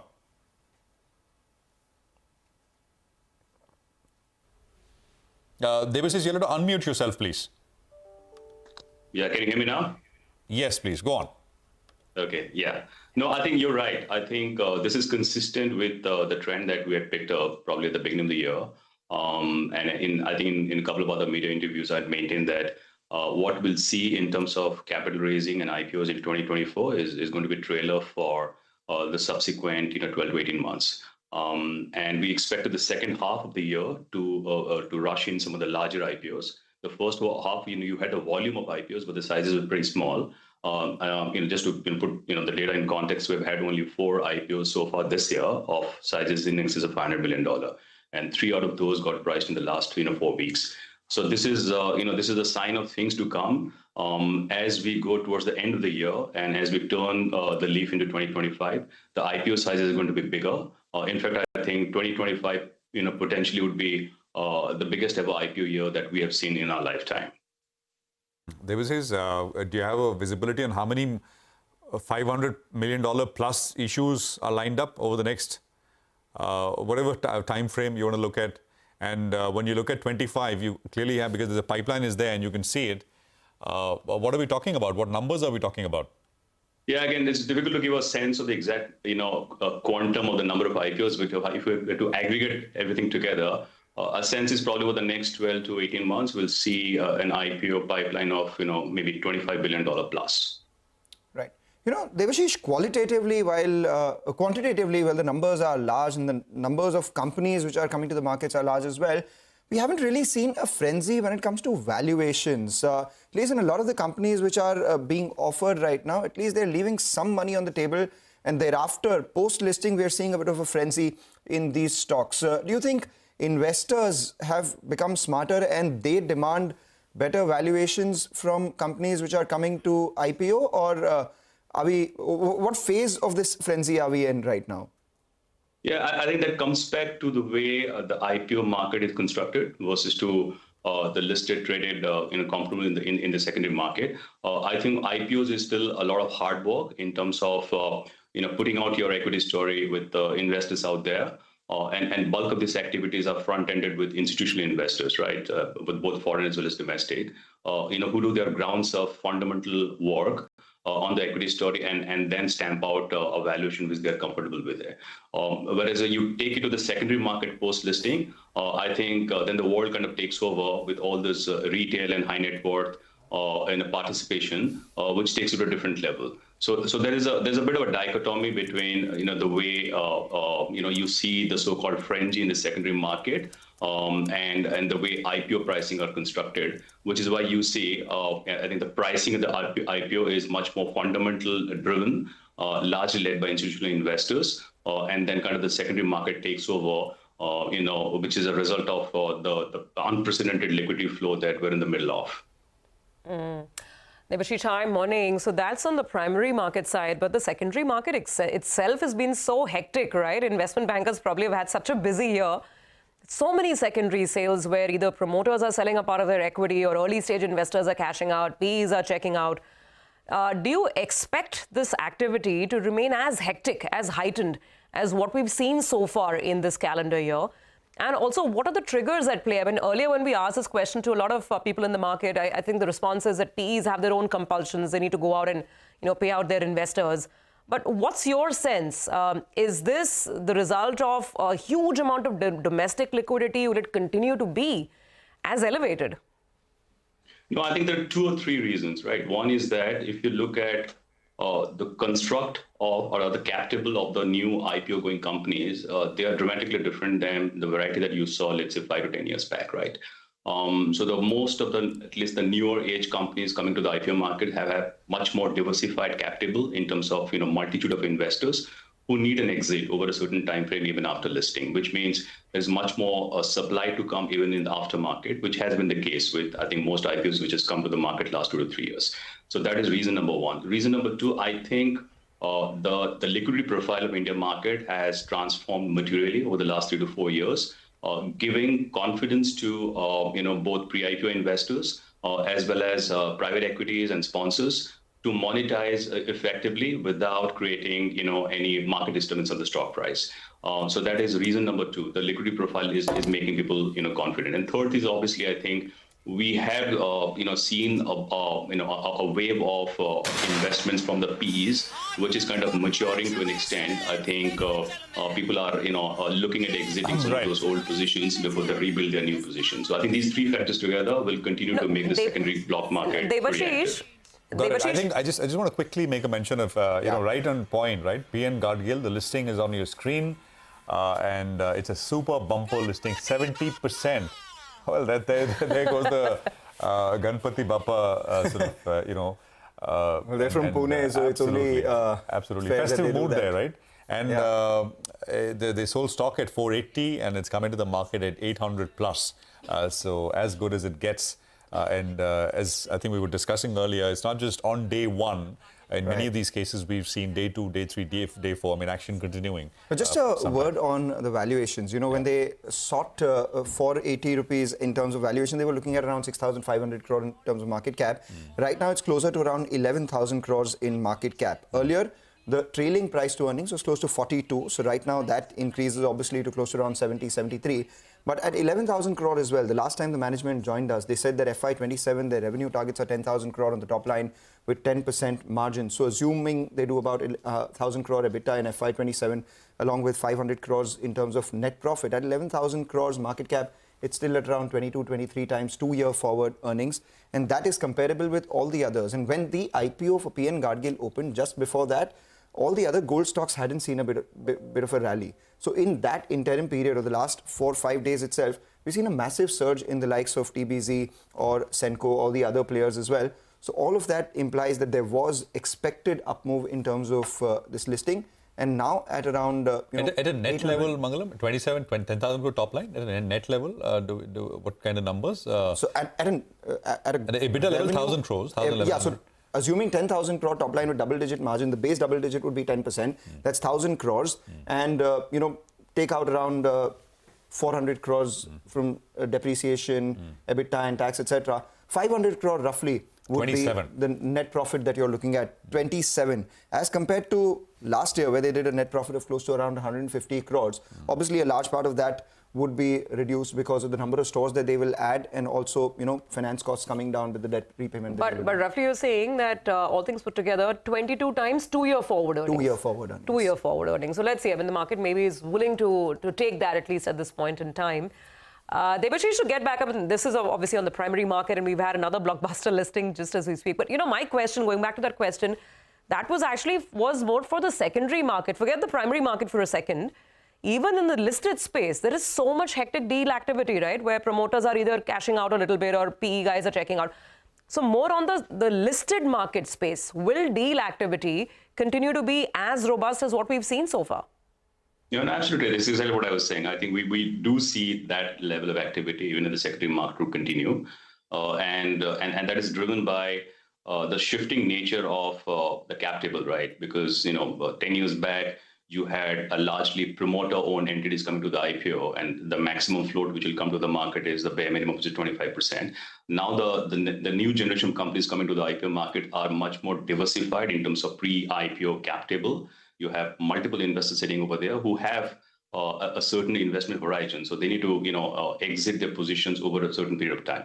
So the free float, the effective free float which is coming to the market is significantly larger than the IPO class of, call it 2010 or 2012 or 15. So we will continue to see a significant amount of activity in the secondary market on a go-forward basis. Cool.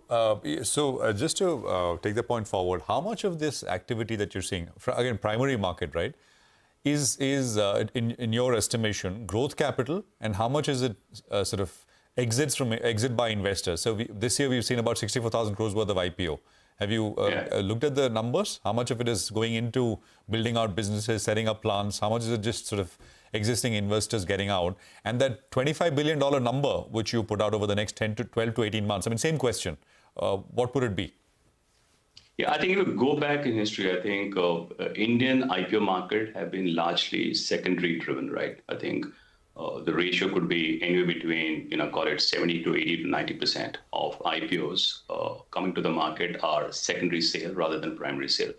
And even if you look at the next batch of large IPOs over the next 12 to 18 months, a large part of these would be secondary sale rather than primary proceeds. That's not going to change in my view. Okay, you're saying that 70-80%, that high, essentially, is all secondary sales, and perhaps it will be in that ratio going forward as well. That's right. Just one last question. What are the hot sectors right now where you're seeing, where we should expect to see maximum deal activity going forward, Debashish? I think it's pretty much everything, right? I don't think there is one particular sector. There are no cold sectors. They're all hot. Yeah. Well, you have the all-time favorites like consumer, financials. The technology is coming back in a big way, as we saw through Ola and first try listing, and the significant pipeline which is building up. Healthcare is pretty topical. I think the one sector which has stayed away or rather absent from the capital markets, which is infrastructure and renewable, that's because the deal activity in the private space is so robust. They haven't probably found the reason to come to the public market. And hopefully we see that change over the next 12 to 18 months. But save that, I think pretty much every other sector is in play. New economy, people are saying because it's new economy, growth prospects, sunrise sector, etc. are doing extremely well. Old economy doing even better because they're saying it's not sunset yet for this sector because not anyone else is investing in these spaces right now. So maybe there is a longer runway than one was expecting. And middle of the road, obviously doing extremely well anyway. So, to end things, Debashish, I'll go back to Mangalam's original question on valuation. So as all these hot sectors keep coming to the market, have the lessons been learned, and will it be very different from, say, 2021? We all remember the way Zomato IPO'd and a lot of the new age companies came in. So as we get the Swiggies of the world and maybe some of these newer businesses, even renewables, which right now you're saying is within the private domain, as and when they come to the street, what should investors expect on valuations? And just to add to that, what could the next accident be? Because back in the day, we've learned lessons from those accidents. Now we've moved on. What should one be mindful of? Again, it's like, markets turn in a cycle, right? I think we saw a pretty long bull run, then we saw, some bit of a pause in 2022, and then the markets have come back in a pretty big way. It's very difficult to predict, what could be waiting for you in the next turn. Of course, I think valuations are extremely important to sustain this market. But I think what makes us comfortable and confident is that the exuberance that you see in terms of valuation in the secondary market has not translated compared to the IPO market. The IPO market is still very, very fundamental driven, bottoms of institutional investors driven, which is why you're seeing this divergence of what you get at the IPO at valuation versus what some of the stocks are trading in the aftermarket. I think so long as that discipline continues, that's good for the primary market, and this market is here to stay. It's difficult to say what's the next accident. I think we as market participants we are optimistic. And we look forward to the positive signs rather than worry about the potential accidents around the corner. No one sees it coming ever.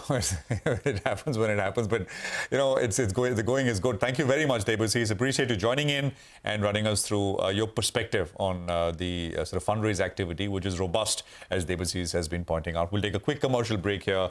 We're going to come back in just a bit from now, and we'll put the focus on commodities. Manisha is here with us.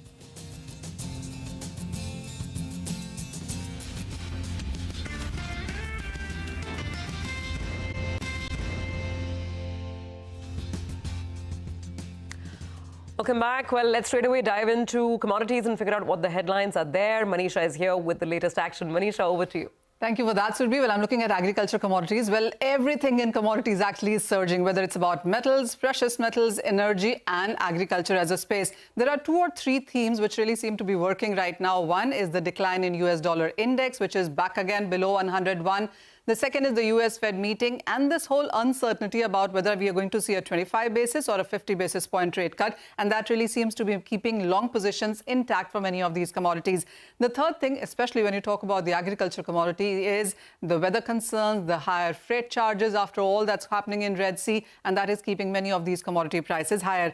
I want to talk about Arabica coffee because that is trading at a 13-year highs. Brazil, which is the largest producer, has adverse weather conditions. And the Robusta prices also, by the way, seem to be increasing, and this is after the typhoon Yagi hitting Vietnam, which is again a major producer there.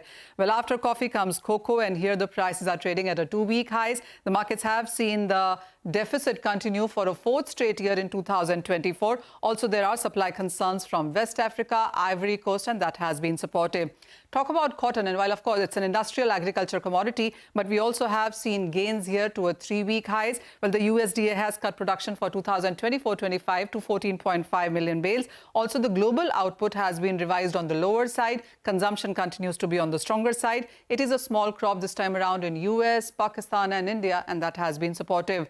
Rubber continues to be an outperformer within this pack. It's trading at a 2021 highs, and Typhoon Yagi has impacted production here as well. And we are looking at lower production, by the way, in various producing countries like Thailand, Malaysia, etc. Sunflower prices gained 6% in the overnight market. So as I said, everywhere that you look, you are looking at stronger gains continuing. I'll get the final chart on your screen. Then this is the month-on-month agri-commodity price data.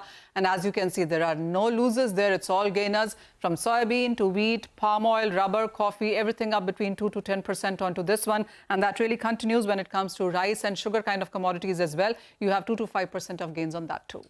All commodities up over the last 1 month, and a big surge in prices of coffee and cocoa. Will be very interesting to see how the margins of companies like Nestle, etc., perform going forward. But speaking about these commodities itself, we take a short break. On the other side, we have Lata Venkatesh joining Sunil D'Souza, the MD and CEO at Tata Consumer Products, to talk about the consumer space at large, speak about commodity prices, and get in a word on their business as well.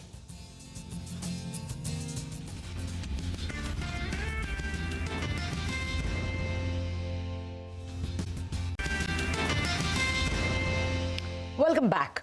India's recent growth story has been fueled by capital goods, not by consumption.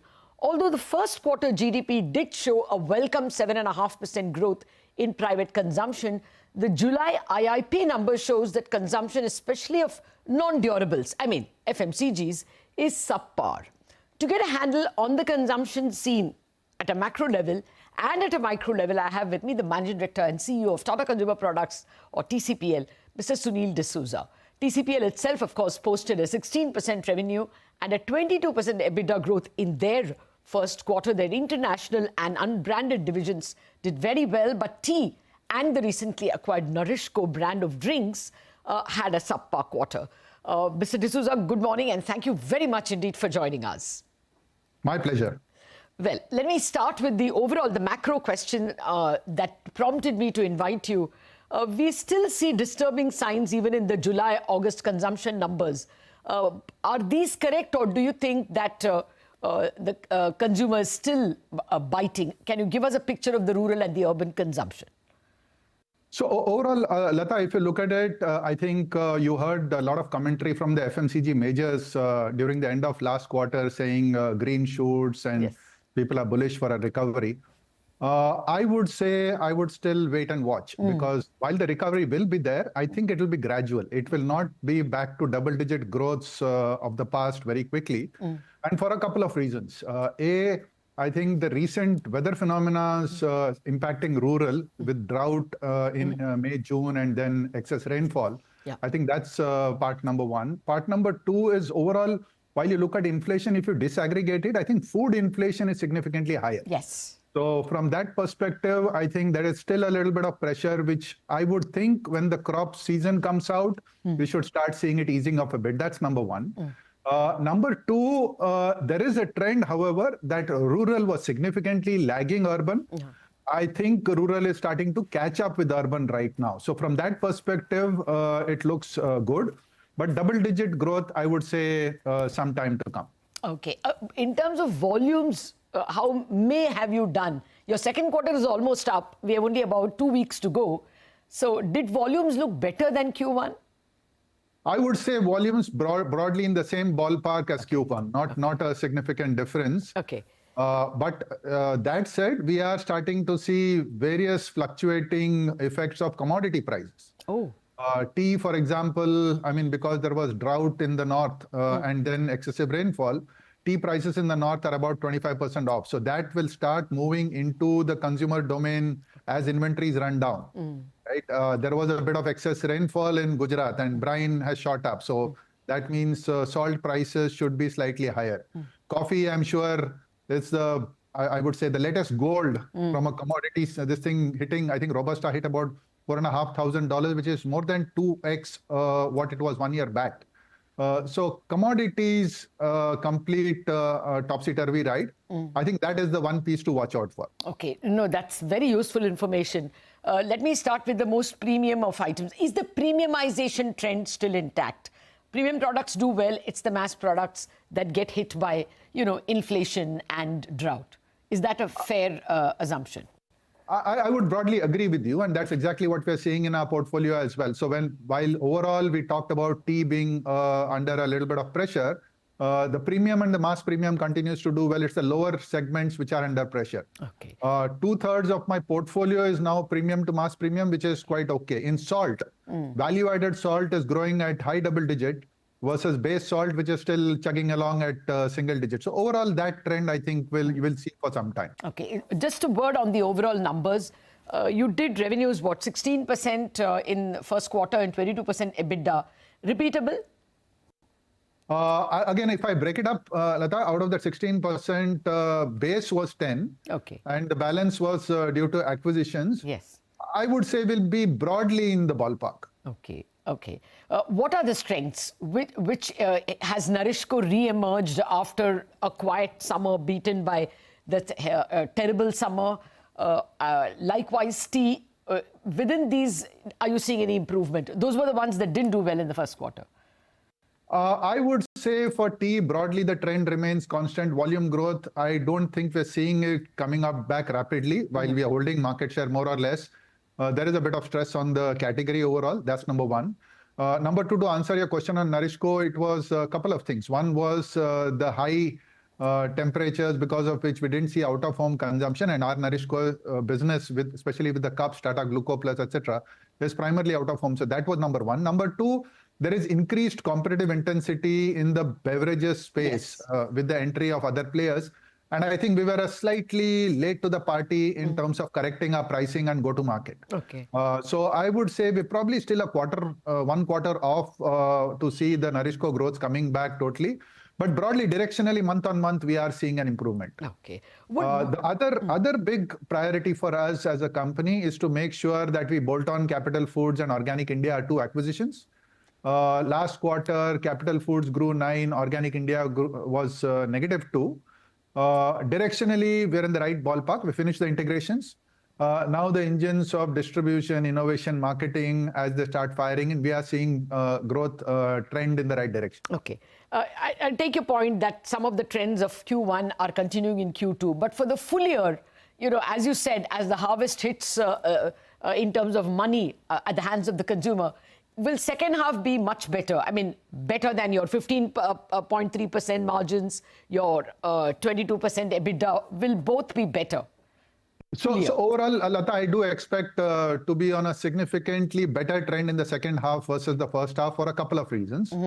A is, our entire distribution expansion of expanding width in the rural areas and including depth in the outlets by adding a third salesman in the big urban areas, splitting the portfolio.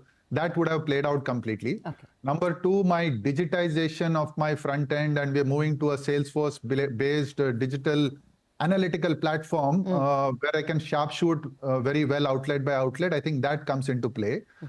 Number three, my acquisitions integration is done. Now the innovation engine has started firing, marketing starts to fire. Okay. Number four, overall macros, I do expect to be better. And especially if I look at last year, second half, I think we are cycling relatively softer numbers. Okay. So from that perspective, we remain confident of a good full year. Okay. Oh, that's good to hear. Salt and Sampann fired well for you in the first quarter. Will salt be a big problem now because of those excessive rains in Gujarat? Not exactly, Lata, because if you look at over the last 4 years, from the time we formed Tata Consumer, our salt market share has moved from 30 to 39. Okay. In that space, we've seen rapid inflation, and where earlier it used to be a 1 rupee per year price increase, I think in FY23, if I'm not mistaken, we took roughly 5 or 6 rupees at one shot because of all the petroleum-led and brine-led cost increases, but we still delivered market share and growth. Okay. So we will take it in our stride. We will figure out how to balance margins and growth to make sure that we continue to drive this engine. We've always maintained salt mid-single digit volume plus a couple of bips of price mix. I don't think we're changing the forecast there. Sampann last quarter plus 37. There's no reason, and we've always guided for a 30 plus. I think we remain confident of that number.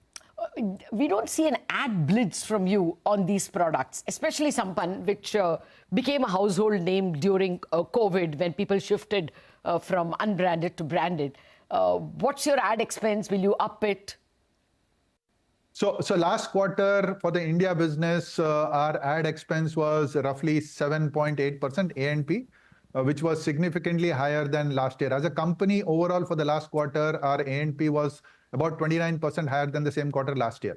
So historically, we've been underspending, and directionally, we've been raising our A&P growths.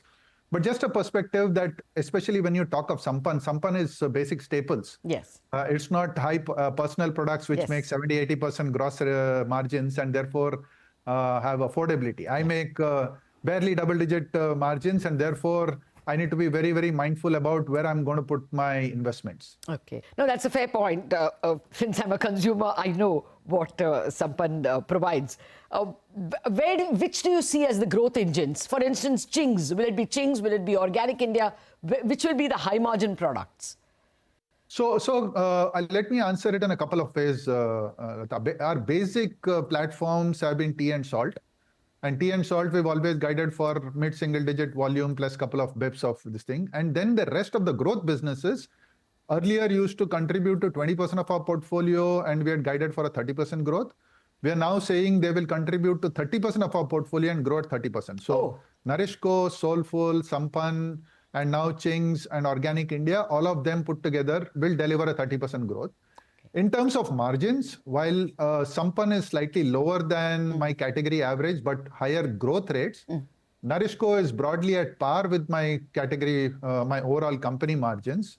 Soulful is slightly higher. Ching's and Organic India, one of the primary reasons why we did these acquisitions were because we saw growth potentials for significantly accretive margin categories. So those are high margin businesses. Okay.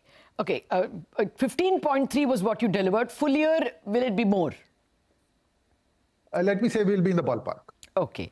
Well, just a word on your distribution. You had added 1,300 distributors in FY24, primarily in urban markets. The strategy for 25 is? So the strategy for 25 is to stabilize the 50,000 plus population town distributors which were added. That was number one. And number two, in all million plus, which is the 10 lakh plus population centers, and a few 5 lakh plus population centers in the south where there is high affordability, we have split our front-end salesmen into three different pieces. There are three people going in. Tea plus Organic India, Salt plus Sampann, and Capital Foods plus Soulful, which then gives me depth in the outlet. Three different people going with focus, with, not getting distracted by the whole wide range of the portfolio. I do think outlet by outlet will start gaining market share. Okay. Finally, you were the acquisitions man. We saw a string of acquisitions after you came in. Anything on the table? Anything we should hear in FY25?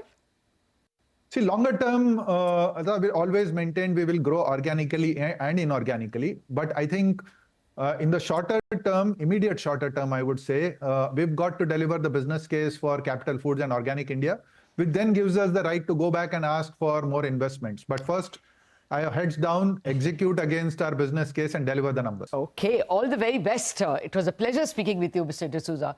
Thank you for spending time with us. Thank you. My pleasure, always. Okay, so that's a bit of a caution in the second quarter itself, but very confident of the second half of the year. That's the word from Tata Consumer. We're going to a break and thereafter, Chartbusters.